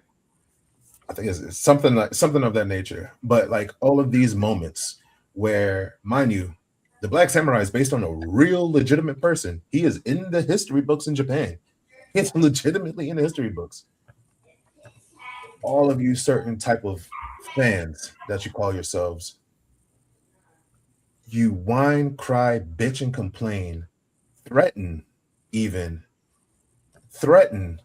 person who's making this is their project, mind you. Yeah. I'm writing a book, and this is my book, and I say, such and such happens to so and so. You as a fan can sit there and tell me, well, I don't think that it should happen that way. And it's my duty as the person who's creating this to either acknowledge your bullshit or to sit there and be like, no. For example, okay, so I'll give you an example, right? There's a Black creator right now, Rab So Petty. Shout outs to Rab So Petty. He does this series called Hood JJK. He basically made an abridged series of JJK, Jujutsu Kaisen. Fucking phenomenal show. The Hood version is fucking phenomenal. It does not totally derail from the main story whatsoever. It just is made for an urban audience. It's made for Black people, anybody, you know what I mean? As long as you catch the lingo and you know already about Jujutsu Kaisen, you can fall in easy. There's a lot of quotable sayings and everything from the show and all of that. They asked the panel of the legitimate Jujutsu Kaisen show, like the dub voice actors, how do you feel about the bridge series that are going on? And they were like, to be real, this shit's cool. This shit is but yeah, they were like, by the way, I think that's Eminem. By the way, I think that's Eminem in the chat. That's dope. What's up, man? But nah, so cycling back, it's like y'all caught a dub with the Sonic the Hedgehog thing, because y'all remember when the live action Sonic movie was about to come out. I don't want to talk about it. You know what I mean? And because of that one victory, that one fucking victory you got, y'all think y'all can go to any of these creators and bully them into doing something that they don't necessarily need to do. This is their project. If they want to kill off Goku, guess what? They can kill off Goku. The motherfucker's gonna come back anyway, because that is capitalism at its finest. But that's besides the point. You cannot sit there and tell somebody how to do their fucking project. If you feel as though that is how you're supposed to conduct your life, you're closer to Christopher Columbus than you think. You might be a relative. It might be incest too. That's crazy. You know what I mean? Like, I cannot tell you, and I'm sorry for rambling on, but like, I have a lot of hatred for this kind of shit, is because, like I said, that show Gachiakuta, that shit is fucking phenomenal. If you have not watched it, go watch it. That shit is fucking phenomenal. 5 stars. And if I don't get a season 2 because y'all bullied this fucking woman into oblivion to the point where she had to delete her page, she just got it back. But if she just be like, hey, yo, look, I can't give y'all season 2 because this person, whatever the case. Yeah, you destroy everyone else. You know what I mean? Yo, I will make it my personal mission to send you a fuck you every day for the rest of your life. And I promise you that. I will make it my personal mission to find you. How do you feel about filler episodes, non-canon filler episodes? Shit happens. You know what I mean? Sometimes you gotta take a break. And sometimes you go with that one. So filler episodes are when, you know what I'm saying, if you already know, the animated Ninja Ostrich. Huh? Ostrich. When the animators catch up to the manga and they have to put some bullshit in there to fill out until the manga gets at least 4 or 5 chapters. You know what I'm saying? Like, so yeah, I hate filler episodes and it irritates my soul. I feel like Naruto did that. It was bad as fuck. And it would do like 10-15 episodes before we got to back to the real shit. But they were just catching up to the manga, which that also puts me in the mindset. Look, when it comes to representation, I feel like yes, it's needed. Do I feel like we should push off on the other people that need to be added in? No. Captain Planet did that shit real well. I don't know why everybody complain about representation. Did you not see Captain Planet? Everybody don't know what Captain Planet is. Go look that shit up. They had all coaches in that bitch. Yeah. You know what I'm saying? And they came together to build this motherfucker that was multicultural. and it was the dopest shit ever. I loved it like nobody's business. But forcing representation is something that doesn't need to be forced. It's stupid because it's always been there. Living single, best representation. Wasn't asked for, but it was dope. One of the greatest shows. Greatest shows ever. They bit fucking Friends. I know you were gonna say Friends. Friends bit off a single. Yeah. Bit off a single. Like Living Single was dope. Parenthood. You know what I'm saying? Family Matters. Fresh Prince of Bel-Air. We've had Moesha, the Parkers. You know what I'm saying? One-on-one, we had good representation without it being forced. And it wasn't forced. You know what I'm saying? But I don't know where down the line where we like, yo, we need more. It's like, okay, that's cool. But are you hold on?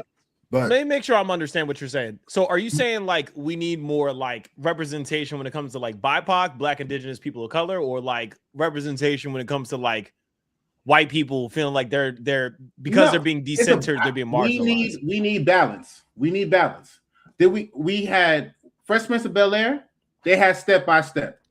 You know what I'm saying? We had Family Matters, they had All in the Family. You know what I'm saying? Like it balanced in all cross the board because we actually had a good go. So would you say that in the 90s, didn't we have a lot? You know what I'm saying? It was just now it's like it's being forced and it's not being like taken care of like it need to be taken care of. When people put in like a Living Single, they put their blood, sweat, and tears. The storyline was good. It wasn't blackity black. You know what I mean? It wasn't forced.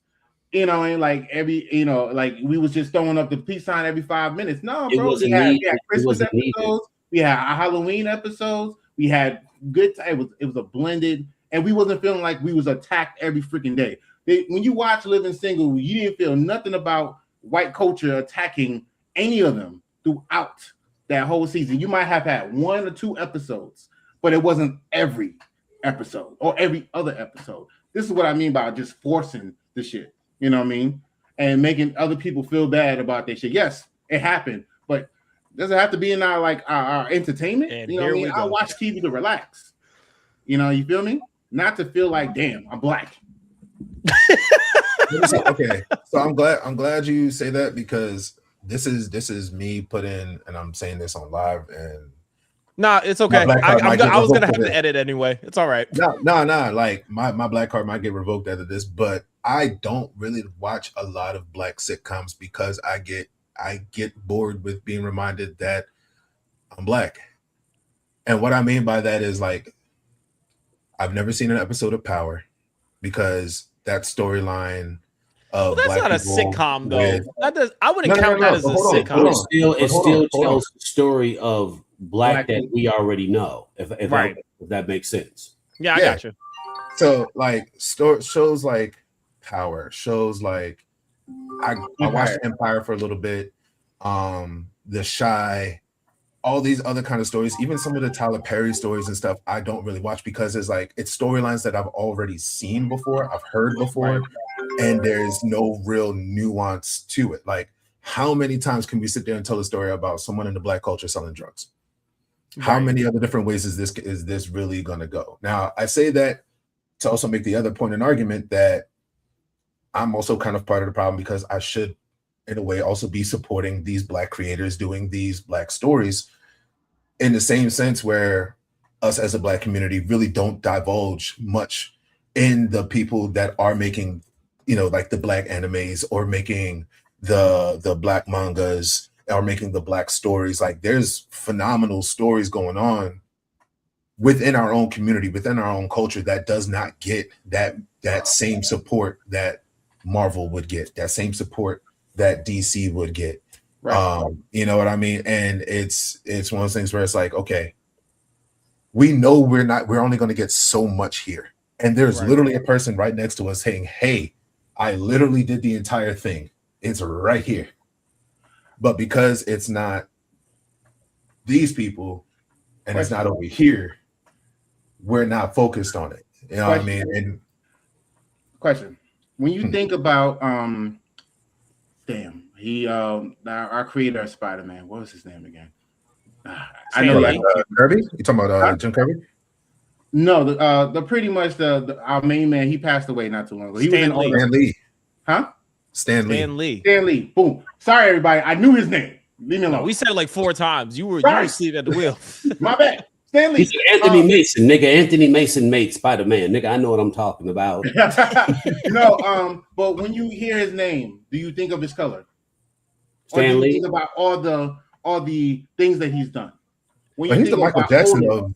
He's the Michael Jackson of the. And he's not a good. I'm sorry. He's not a good comparison because. No, wait. I'm continuing. Okay, go ahead. I'm continuing. When you think about Oda and all our Japanese writers, do you think about their culture, or do you think about their color? You think about the fact that they're Japanese, or do you just think about all the shit that they've done? All their accomplishments, yeah. Exactly. So my thing is that as Black people, we need to stop putting black in front of everything. You are an artist, motherfucker. Yes, you are a good writer. You know, but you gotta understand. Know you're Black. Stop it. I know you're Black, and I'm an artist. I'm an artist. I am an artist. Okay, I dig that. Catch me. You will never catch me saying I dig that. I dig where you're coming from, and what you say is 100% true. But I think the reason why Black is put in front is because, as of to date, it's still a reason to remind us that we're Black because they don't see our Blackness. We as Black folks see our Blackness, but the opposition don't. So it's almost like, yeah, I'm a Black artist. Well, we know you're Black. I know, bitch, but I'm a Black artist. Because where we're at right now, we're not getting that example. We're not being looked at. Oh, you know, the fabulous, well-read artist over there. Yes, so-and-so. Hey, which one? Oh, shit. There is a Japanese guy, a white guy. The Black guy, the Black artist. So, unfortunately, how the landscape was laid out, that's our badge is Black. And I think if it was done differently, sure, there would be no need for us to say Black. And it's almost along the lines of how we identify ourselves in this country. Yeah, outside of this country, we're Americans, but we're not Americans in this country.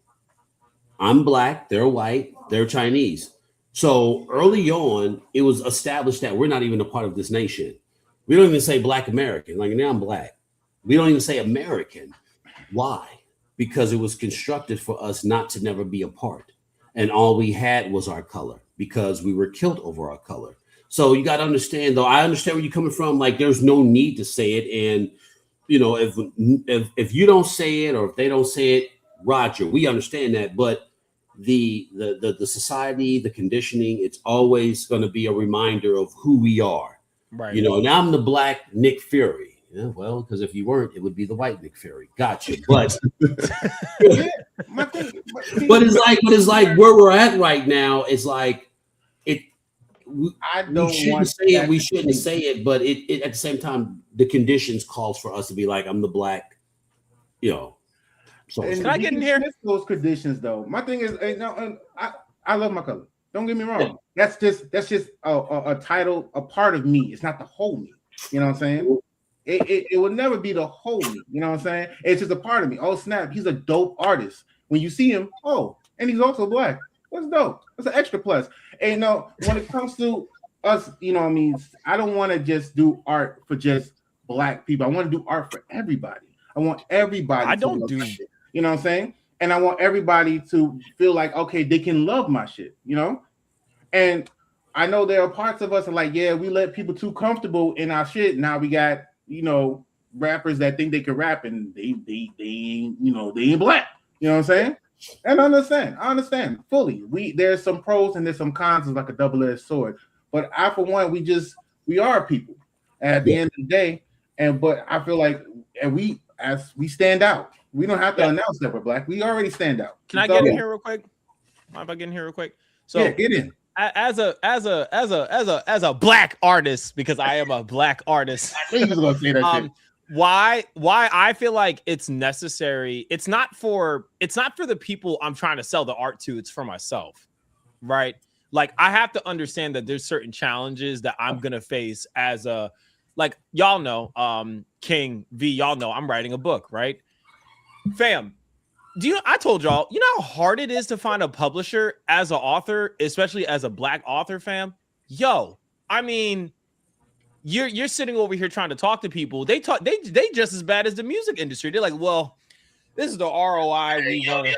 This is the ROI we want to see, and if we don't see this much, we're gonna own the rights to your book. We're gonna take it from the equity of your book. It's that bad. Like I sometimes when I have to say like I'm a Black, for instance, I'm a Black entrepreneur. I'm a Black artist. I'm a Black hell, I'm a Black Christian. Shoot, you know how many times I got to say that? Because sometimes there's certain, because we live in such a white society, there's a whiteness way of looking at things that people kind of look at. Like it's easy for us to say, oh, he's not a Black artist, he's an artist that happens to be Black.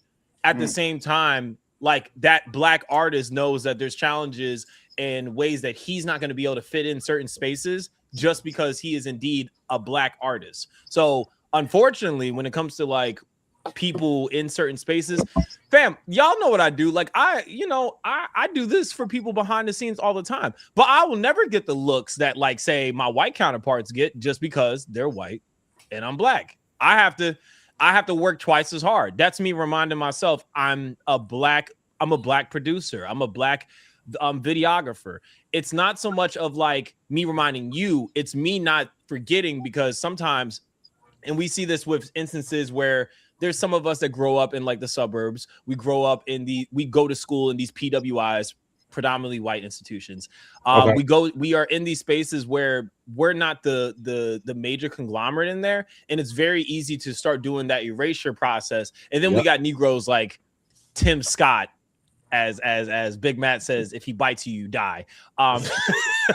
We got people like those that they think because of their accolades and they think of because they've been in certain rooms that absolves them from the challenges of being Black. I don't know if y'all remember about a couple years ago, shout out to Mike Brown. He's the coach for the New York Knicks. We just made it to the finals for the first time since 1999, right? Back when he was in Golden State, shout out to Oakland for Big Matt. He was an assistant coach for Steve Kerr, right? They were not trying to let him into the practice facility because they were like, well, we don't know who you are. He's like, I'm the coach. I'm one of the coaches for the Golden State Warriors. And he didn't feel the need to go back to get ID. He didn't feel the need to like kind of go through the steps. He just thought he can kind of pass through the gate just because his credentials should have protected him from being questioned. Yes. And what ended up happening was like these people that work for the Golden State Warriors, they called the cops on him. And it could have really been a very dangerous situation. And that's where it can be very dangerous, where if you sleep on Whitey a little too long, you might forget about the certain parameters and loopholes. Y'all know this. We're all Black men. When somebody has been suspected of a crime and they described exactly what that man is wearing, you know what y'all all gonna do when y'all are home? And if you wearing something similar to what that man is wearing, you gonna go change, because there's certain things that we have had to go through that other people that don't look like us have the privilege of being able to hear about these things. So yeah, I think just having the Black in front of whatever it is you do is not necessarily for these people. It's more so for yourself to remind yourself like, hey, this is what I'm going to have to deal with. At the same time, I'm not ashamed of my heritage. So no, I agree with you. No, I'm not saying that they absolve us from what we've gone through. I get reminded when I look in the mirror every morning. You know what I'm saying? What up, Black chocolate? You know what I'm saying? How you doing today? You know, we're gonna have a day. And I understand that, you know, but a part of me sometimes is like, yo, we don't have to always say it. They see us, bro. They see us. They know. At the same time, I'm gonna agree with V on it, and only on this particular stance, right? Because while I do hear what you're saying, Kaz, I think at the same time, the strength behind the word Black becomes intimidating to those that gatekeep the doors that we could be getting into. So what I mean by that is the strength behind the word Black. Like for us, we hear, you know, black content creator, we just think of a black person creating content. We don't think anything of it. But to those that are, I guess the best word to put it is like capitalist, you know, they hear that and one or two things comes to mind. Either A, I can make some money off of this, or B, this person's going to be a struggle to work with because they see that word black before they even read content creator. Now, is it wrong to put it there? No, I'm not going to sit there and say that you don't put it there, but I do think that because it's there, there are certain doors that remain shut off to you. And sometimes those might be the doors needed for you to make progress and really change the culture as a whole going through those doors. Mm-hmm. Like Now, I said, like, you know what I mean? Thank you, sir. Thank you. Because to me, I want us to reach the level of anime. I do. As black people, I want us to, because we out there creating. There's a lot of, you know, creators that are black that create their mangas. It's beautiful. You know what I mean? And I feel like it's only locked in to our hemisphere because we, you know, some people say, oh, that's a black creator. That's the first thing they see, and they're pissed off. You know what I'm saying? They don't want to read it no more. It's like, oh, I don't want to read that shit. You know what I'm saying? And I'm like, nah, you missing out on a good story because of one word, and you don't, you know what I'm saying? You don't see the person for who they really are, and they really can create. You know, like One Piece. I don't think of the Japanese culture, even though it is Japanese. That's not the first thing that's in my mind when I think One Piece. Dragon Ball Z, Bleach. You know what I'm saying? I don't think the Japanese culture. I don't really. At the most part, I thought it was American shit. As you know, when I first watched Dragon Ball Z, I was like, "Oh, what? We making shit like this now?" Then when I found it was anime, I was like, "Yo, this is dope." You know what I'm saying? And it wanted me to get into more.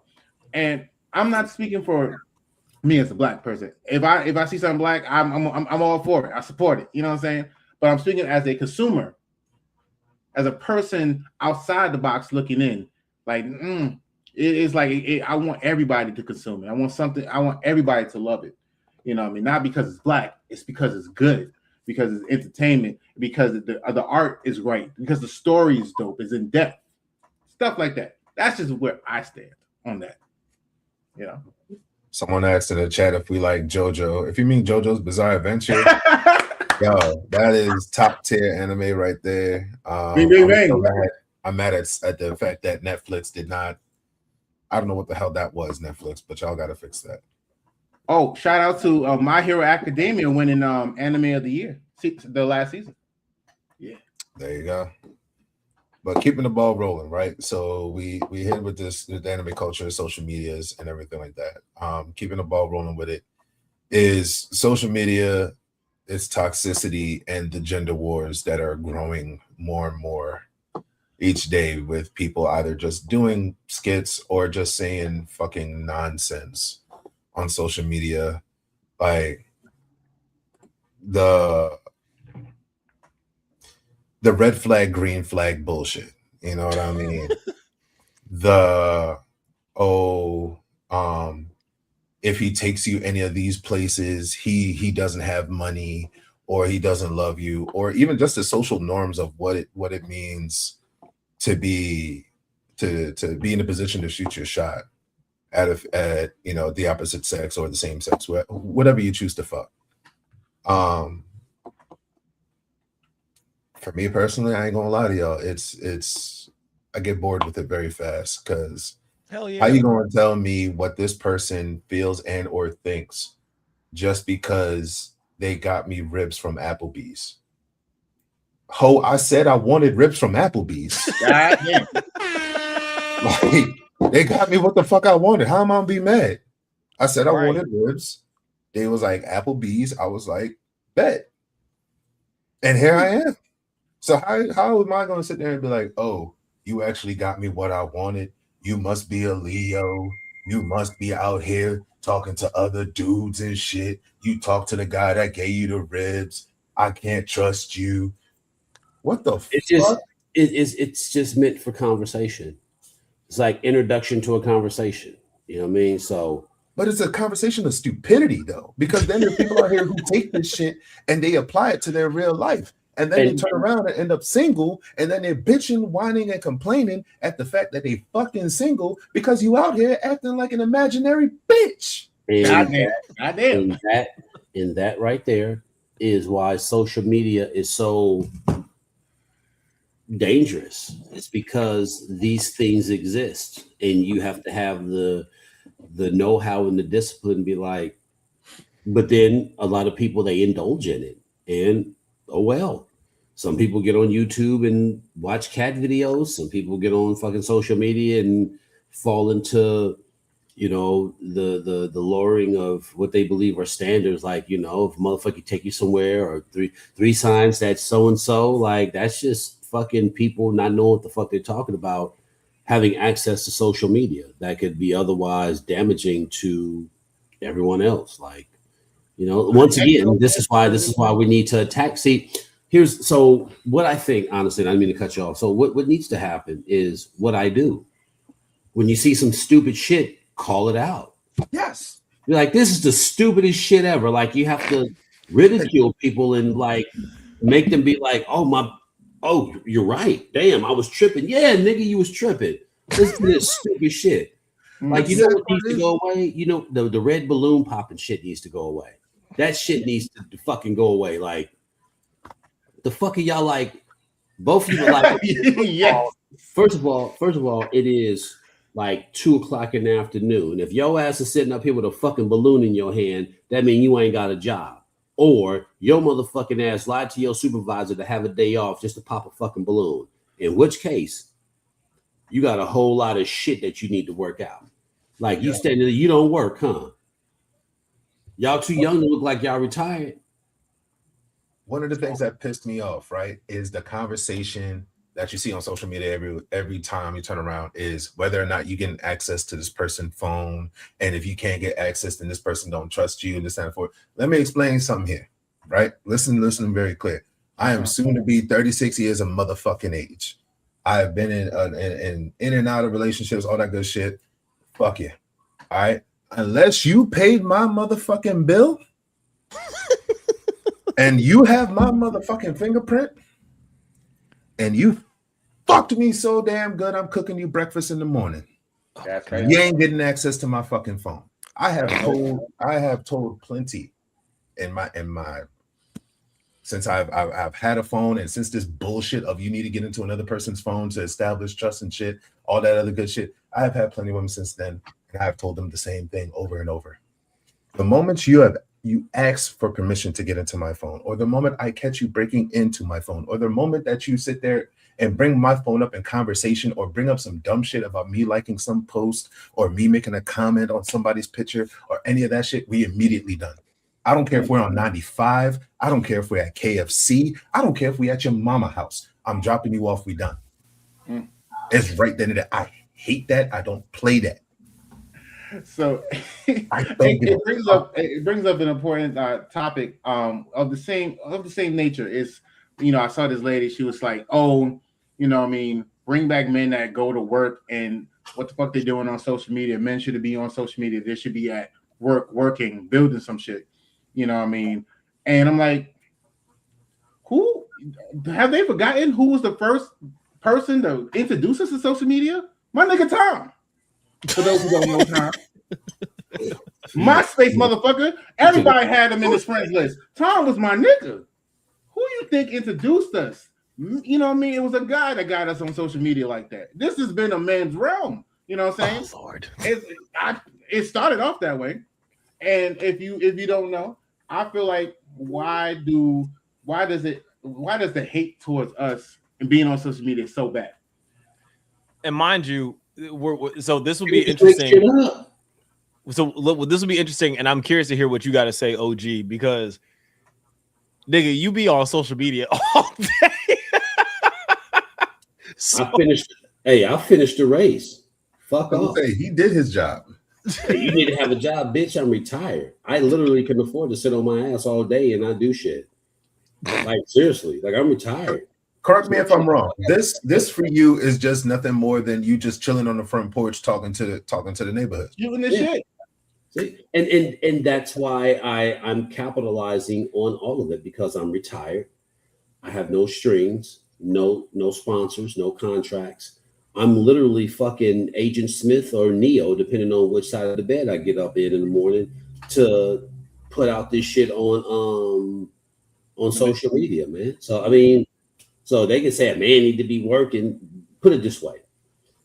I hate to say this shit, but if women are like, men need to be at work, blah, blah, blah, blah, blah, blah, blah, blah, blah, they're not even in the bracket to where they can talk to a nigga who retired. Oh, because if you got a problem with a nigga being on social media and not working, how come you're not looking at retired niggas? You know why? Because you make shit up. And 9 times out of 10, you don't even know your own worth or your own value. Because you shouldn't be worrying about what another nigga doing if you ain't with that nigga. And if you want a nigga who is on social media, find a nigga who retired. But what retired nigga would want to deal with a woman who say he should be doing this and or looking through the phone? I'm lucky.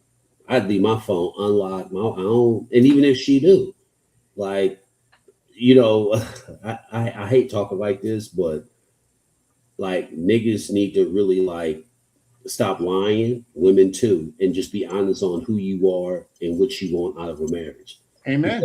If you got to deal with people who you got to lock your phone or because man, fuck that. And what I'm saying is like, that means you could be around people who are just like, I don't give a fuck if you're in your phone. Like, what, you know, like my wife don't give a fuck. Like since my ex-wife, I do have a code on my phone because my kid, well, no, I don't, because I got locks on other shit, but I don't have to lock my phone. I can go do whatever and leave my phone. I don't take a shit without my phone, but you know what I mean? I can fucking do some shit and leave my phone right there and I have to worry about who is this bitch? Because guess what? 9 times out of 10, whatever I'm doing, my wife is right next to me anyway. So is liking another picture that is not your wife's considered cheating? So what? Is liking another lady's picture on Instagram, Facebook? Damn, you trying to get this man? Oh man, no, I'm asking this to all the men on this stream.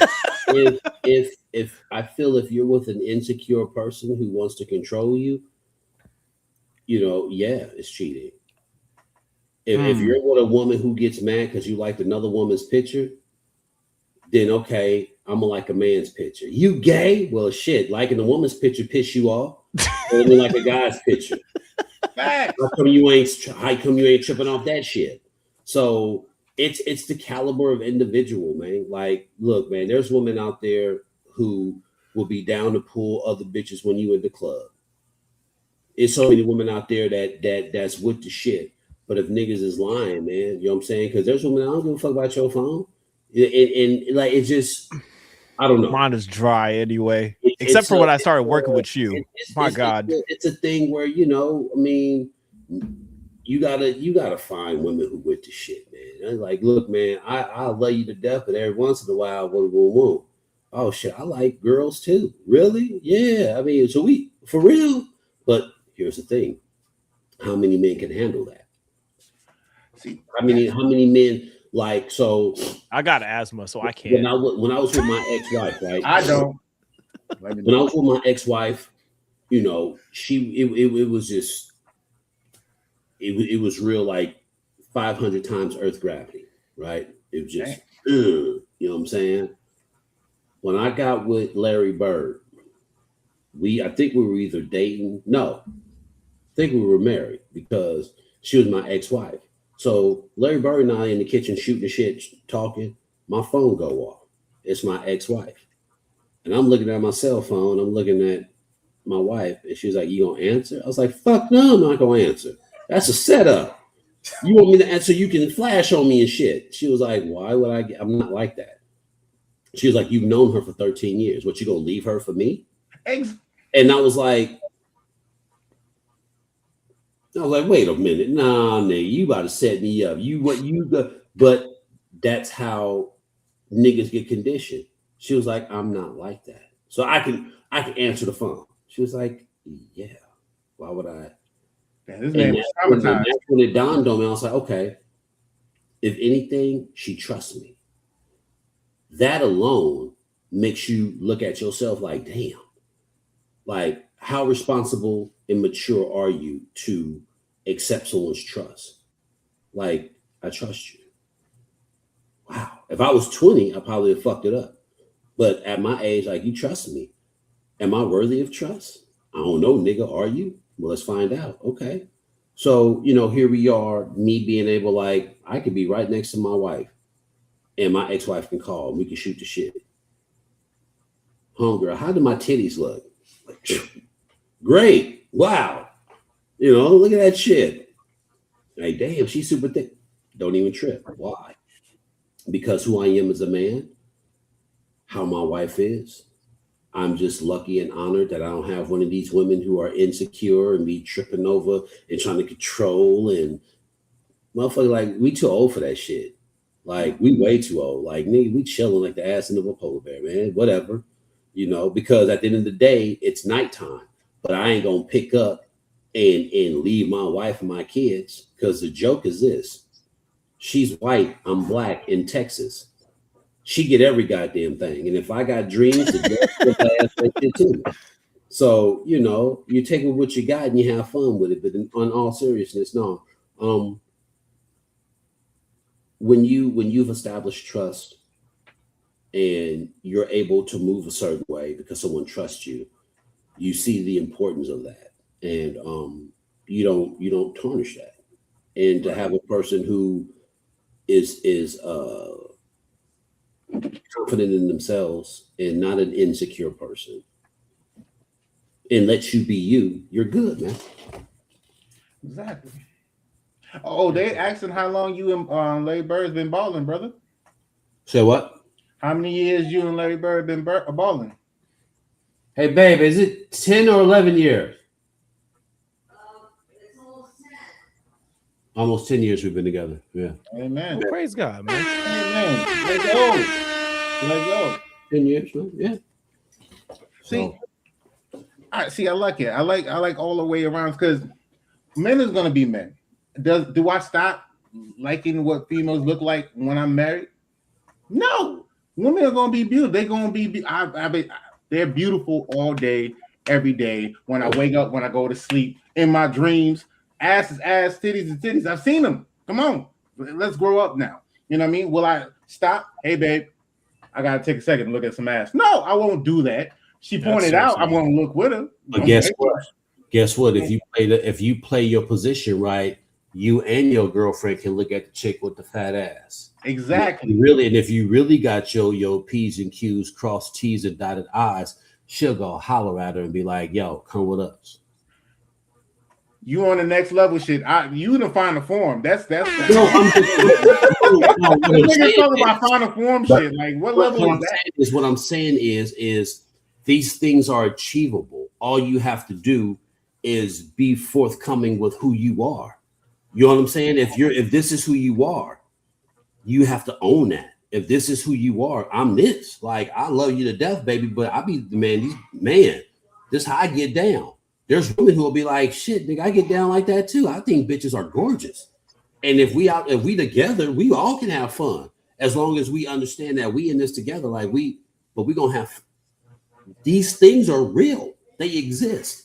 But the depth of men and men not just being solid enough to be like, hey, boom, boom, boom, because of rejection or being told no, they're hesitant to step out there. There are so many fucking women who be down just like dudes.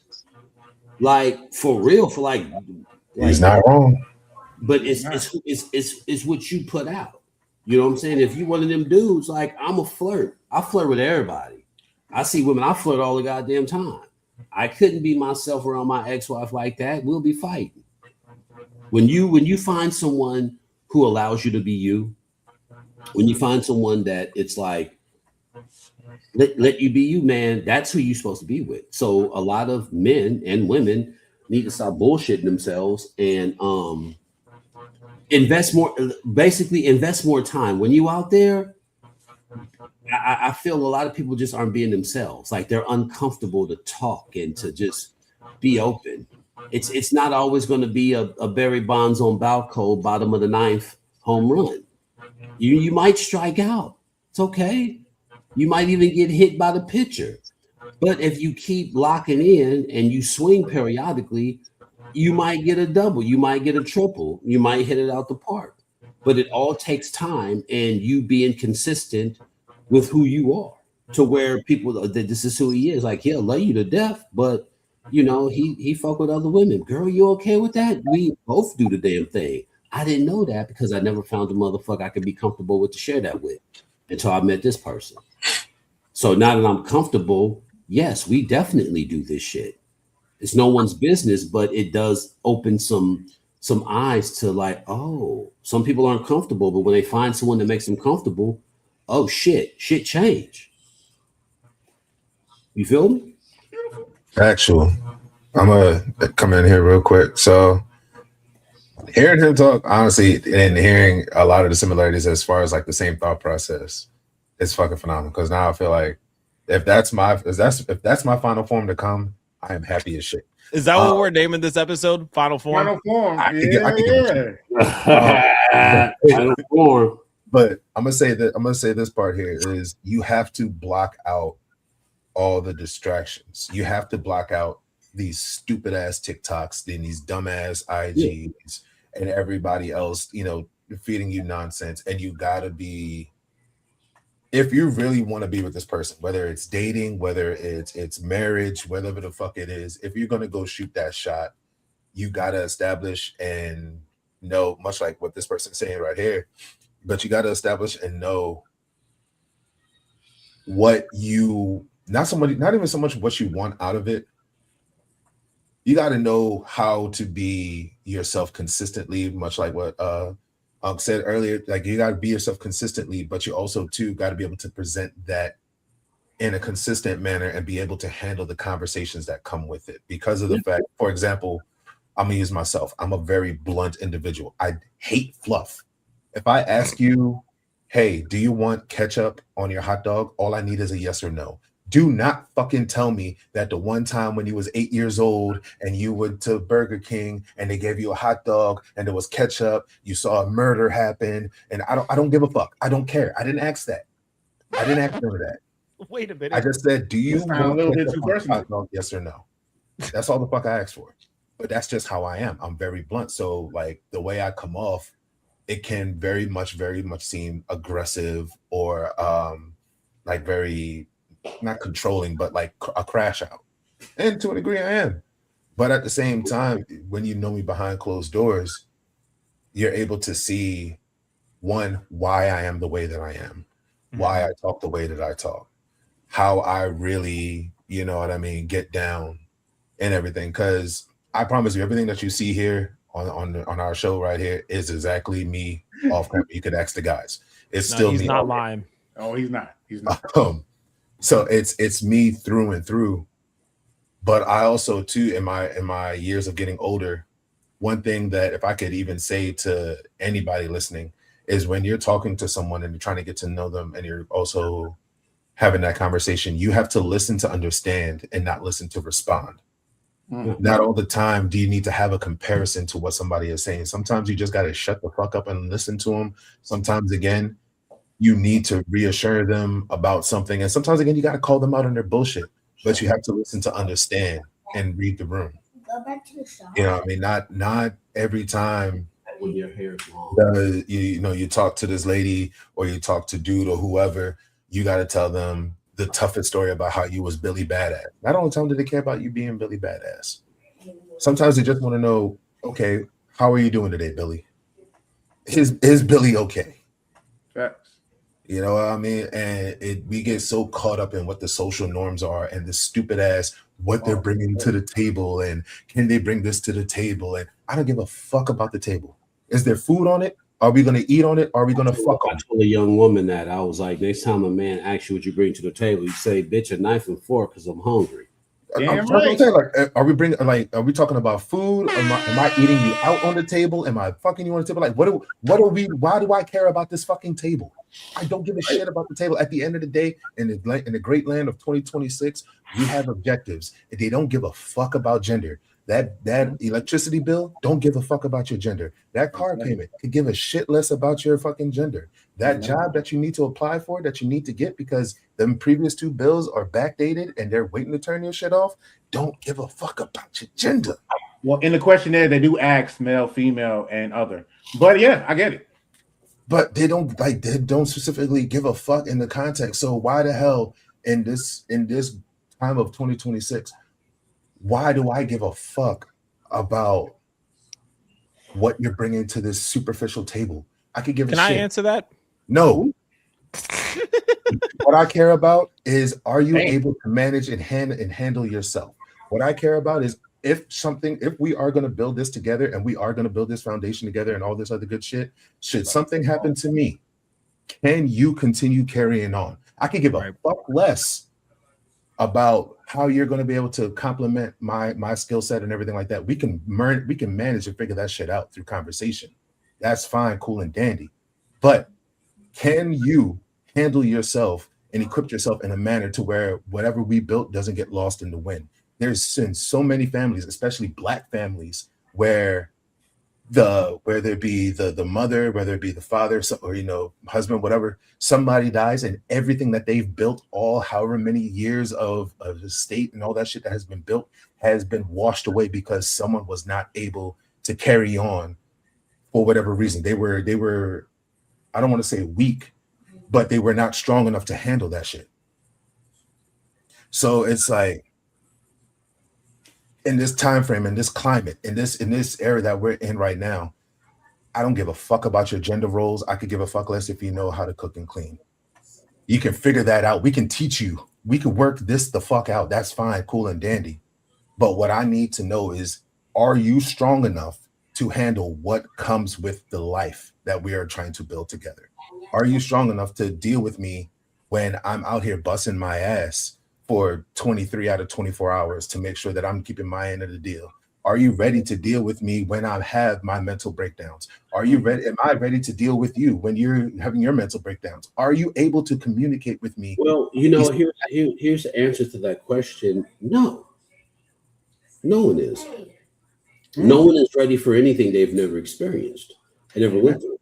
That's why one of the what you're asking is empathy and understanding, and that comes from how good the teacher is. You know what I mean? So asking this question, like when I became a sergeant, I wasn't ready to be a fucking sergeant. You ready? Fuck no. Why not? Never been one. I was never a sergeant, so there's no way I can prep for something I've never experienced. So asking, can a person deal with if they never dealt with it? This is where team building and just working, because one thing that we tend to forget and we go by the wayside, like you're asking, could you deal with this? Can you deal with that? Can you deal with that? But instead of asking, can you deal with that? Hold on for a minute. Hey. She adds extra hair because it's like thin, but she adds extra hair. Okay, son. She adds extra hair. It's all right, OG. We all daddies up here, man. We get it. Yeah. Wait a second. Yeah. When your hair gets long enough, you'll be able to take locks and twist them up and have one giant lock. All right, my man. Sometimes you have to ask yourself, can you teach people? See, instead of asking them, what if they're not? Are you able to? It's almost like, what do we know about women? What we think we know about women, right? But you would only be as good as a good woman, because if you're a good woman, if you're capable of learning, having compassion, wisdom, or compassion and empathy and understanding, you're only as good as the woman in your life, because she's going to teach you. It's like selling dope. You ready to sell this dope? Nigga, no, I never sold dope before. All right, well, let me show you. Either you're going to be good at it or you're not. But just to let you know, this is what comes with selling dope. You're going to get robbed. They're going to come short on your bundle. People going to come short up on your money. Your partner going to snitch on you. But if you're cool with that, let's I'll teach you the game. So it's a give and take. both people need to learn from one another. And through learning and experience comes the tolerance and the ability to answer your question. Can I deal with you? Because together you're going to teach her and she's going to teach you, and y'all going to learn on how to work these things out. And over time, will you find out if they're able to deal with it? But 9 times out of 10, a motherfucker come in like not knowing something. And if you're that good of a man, a person, and they're good at learning and understanding and having building blocks, then yeah, because it's just going to come down to a conscious decision to fill in that void to make sure they get the best out of you. That's the best for them to help keep everything afloat. So instead of asking, are you ready?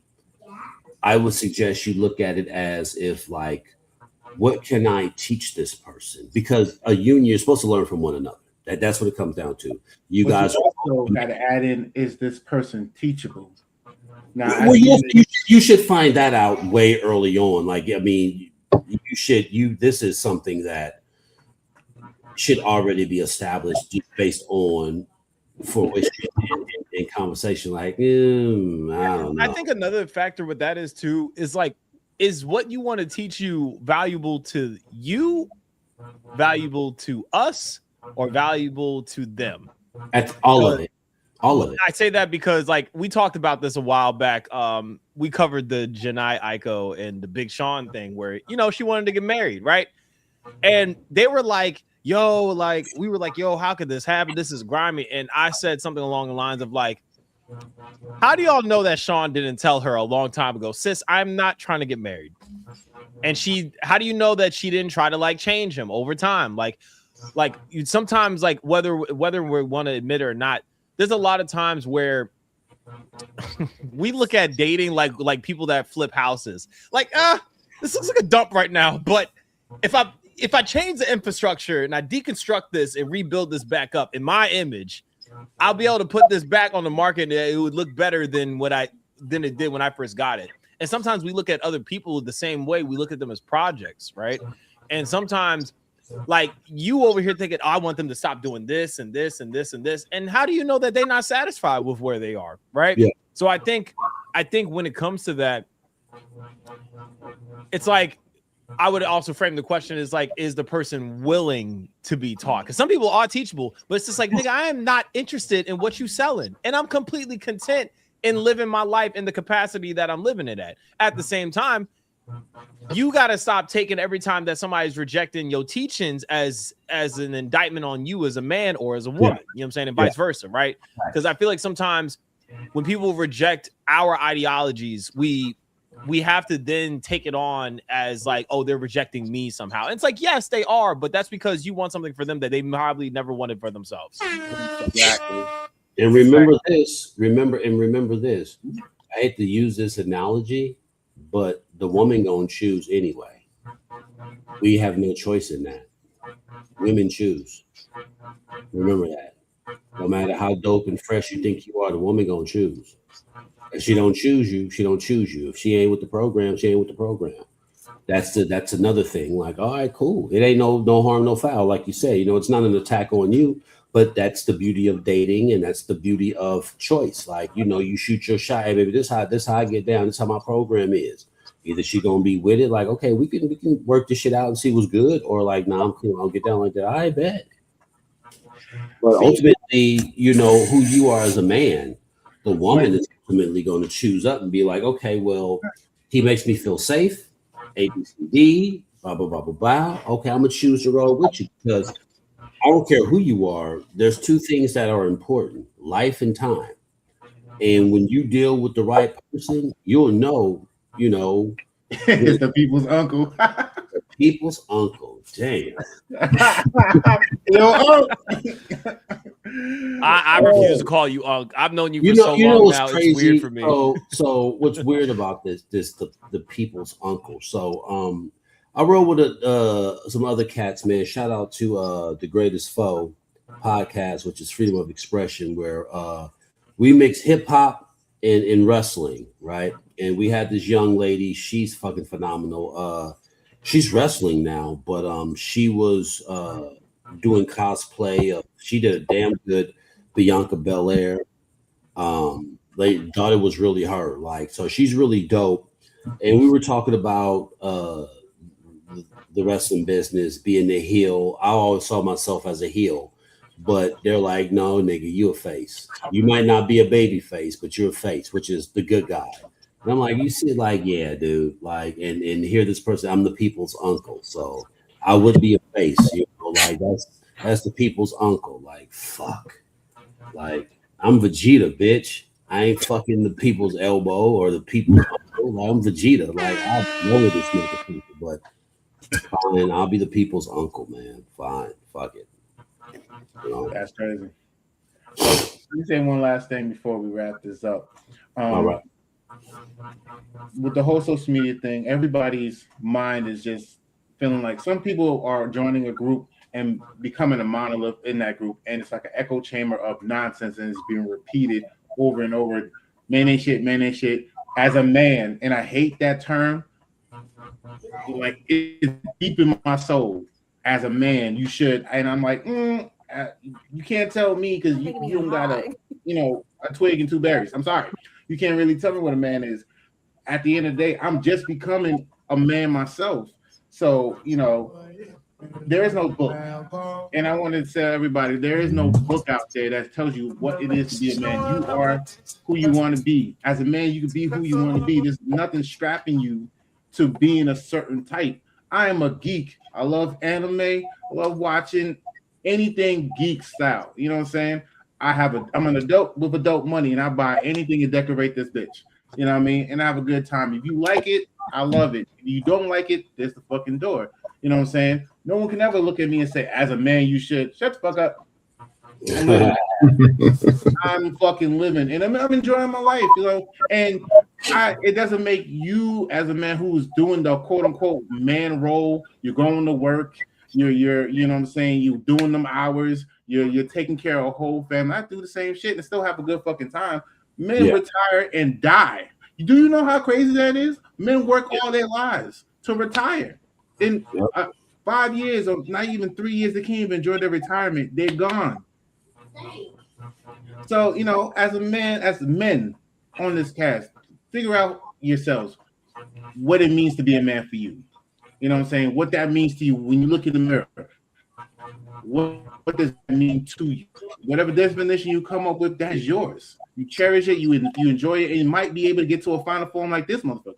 I'm trying to figure that shit out. You know what I'm saying? I'm trying to see what my final form is looking like. You know what I'm saying? So keep pushing. And also, one of the things about final form is you really can't give a fuck no more. Like, it's almost ultra ego. It's like, let the body do what it needs to do. Don't even think about it no more. Just fuck it.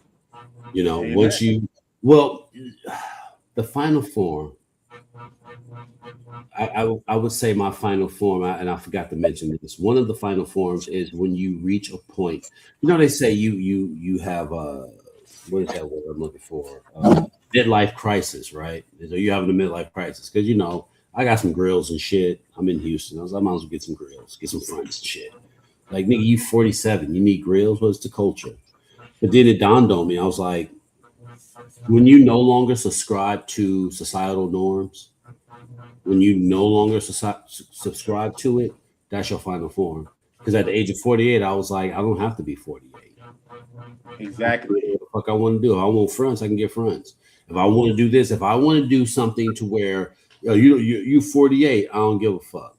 I want to do it. The moment you're free from that, that's your final form. Because you can be and do whatever you want, and you can give a flying fuck about what anyone got to say about it. And it's just like, I don't think this is gonna work out. Okay, fine. You don't want to let me get your phone? All right, bye. Final form is allowing things to flow with little to no resistance from you. If it sticks, if it happens, it happens. Because 9 times out of 10, if everything operates in 360 degrees, it's going to come back to you anyway. And hopefully when it deals with people, if it's a miss, maybe when they do a complete cycle, they learn some shit that'll allow them to mesh better with you. And then when it happens, man, I needed that. Shoot. Saying they're like, boom, okay, I saw what you was talking about. That's why I didn't move. You know what I'm saying? You orbited me. You spun around me. And you right back where you at right now. So what do we learn? Bet, let's mob out then. And everything's a circle. Everything's 360 degrees. So it's, when people, what goes around comes around is that saying, right? So when you in life, you're going to meet people, and when you're no longer subscribing to the laws of physics, figuratively speaking, or literally, whatever, figuratively, is like you don't care no more. Whatever happens, happens, and you'll find people will gravitate to you. They'll see a difference in you. That's your final form. Amen. There you have it, yeah. Round of applause again. Wait, what are you about to say? Go. Let clap. All right, round of applause again for the main man himself, the people's Aunt Big Mac. You fucking phenomenal. Thank you for coming on. It's all good, man. Right. Hey, I'm gonna tell you something. It's about 10 o'clock. Y'all young niggas kept me up. I'm tired. I don't want to hear that from you. I'm like you that. can't be up till 11 last week. Yeah, well, I didn't think I was going to. I got to reserve that shit for tomorrow. So, today I was like, man, so it's all right. Listen. I will personally want to thank you because you always told me like, look, whenever you need me, let me know. And I was telling my brothers, I was like, yo, I was telling, what was it, maybe like what, 2 weeks, y'all? I was like, no, I think it was last week. I was like, yo, we might be able to get the OG. When I say we were excited, we were excited. So, man, come on, man. I'm a regular ass nigga, man. I ain't nobody special. All right, bro. I'm just like y'all, man. This humble ass. I told you, man, I'm an Oakland nigga. Like, man, I'm just good at what I do. I'm a regular dude. I'm not special. And I can't stress that enough because when you're so I had this conversation with Exhibit's bodyguard before we get off, right? He hit me up and he was like, yo, you need a bodyguard. I'm like, what? He was like, you're an influencer now, whether you like it or not. People don't like you. You need to move a certain way.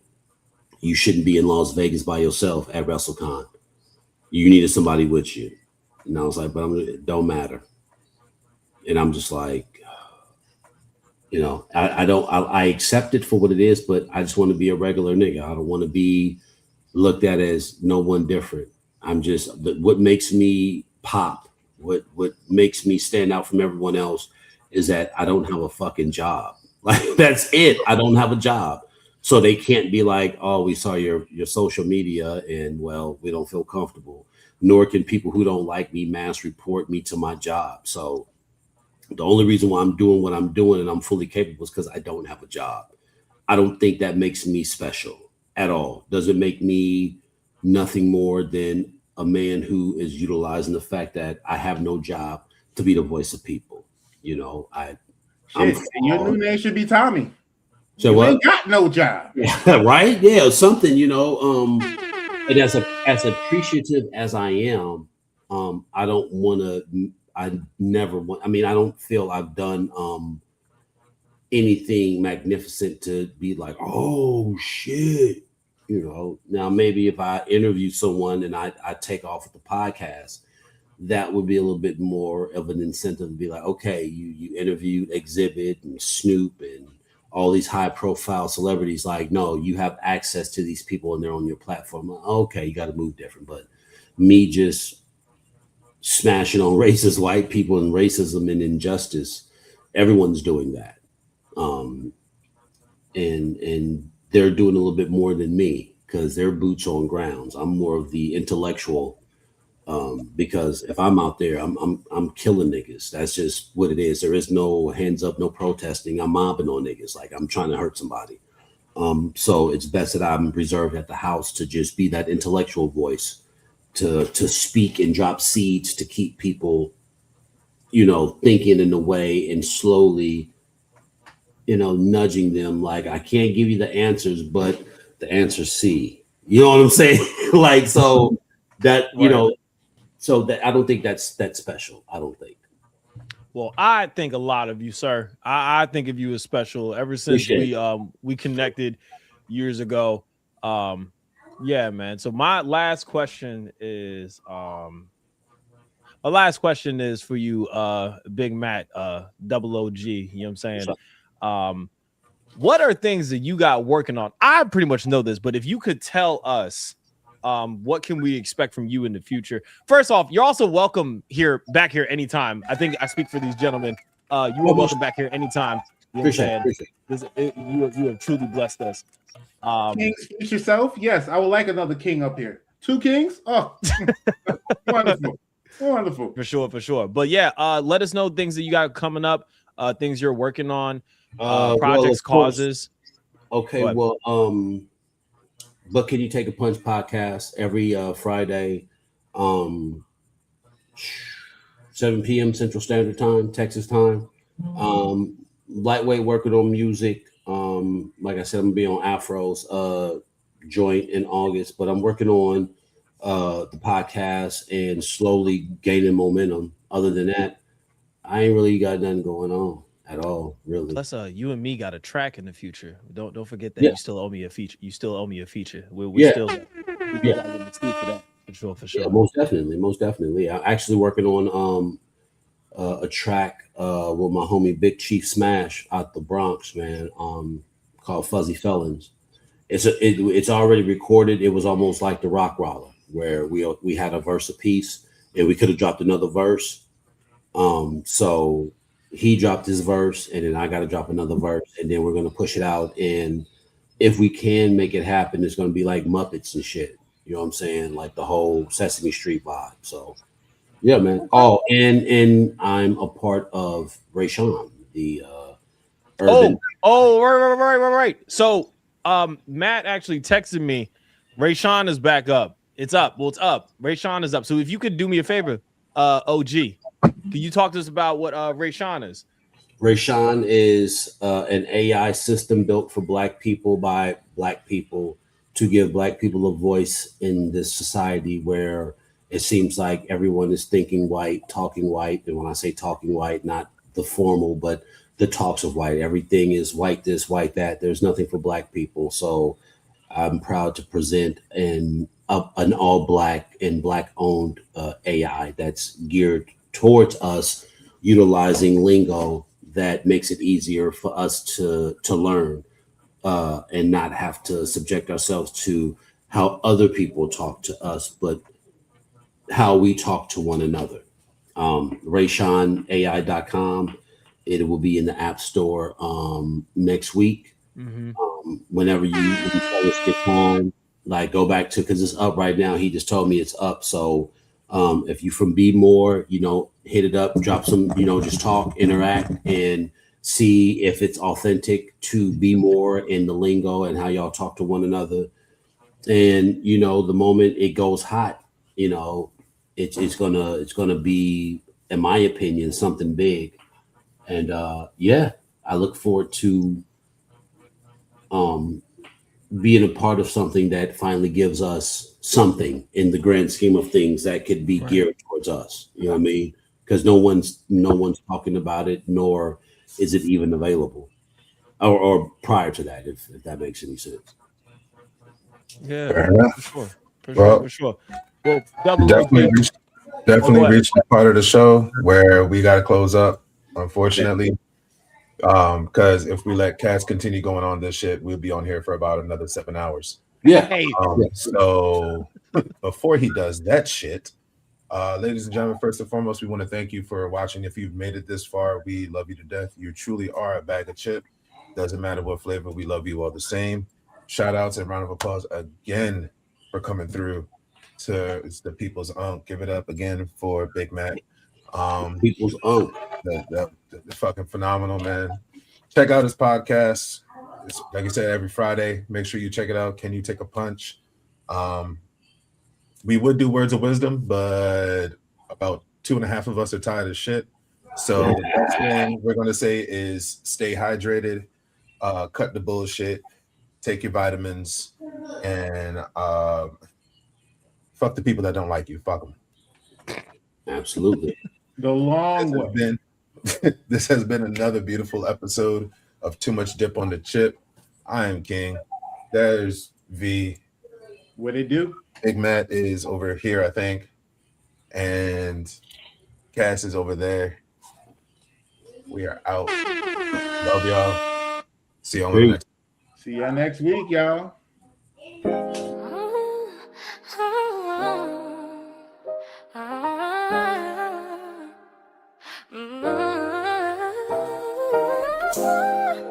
Hey, load up the game. 808 slide in. Joystick click, crowd echo faintly. Low spawn in first, stealth mode sage. Talk slick like Gojo when he step on stage. King press star, ain't no cap in my script. Final boss energy, boy never miss a glitch. V got the vibe, Jojo pose in the mix. Aura in the booth, every word do a crit. Eminem, mother with the mayhem drip. Boomer with the blick and the power up lip. Caspachino bilingual, Duolingo with the flame. Talking XP, spirit points, whole different game. Eric that, but we leveling up, no lag in the trip. Welcome to go. Too much dip on the chip. Like Low King Lee, Eminem and Caspachino in the building. Where anime meets mayhem in the mic.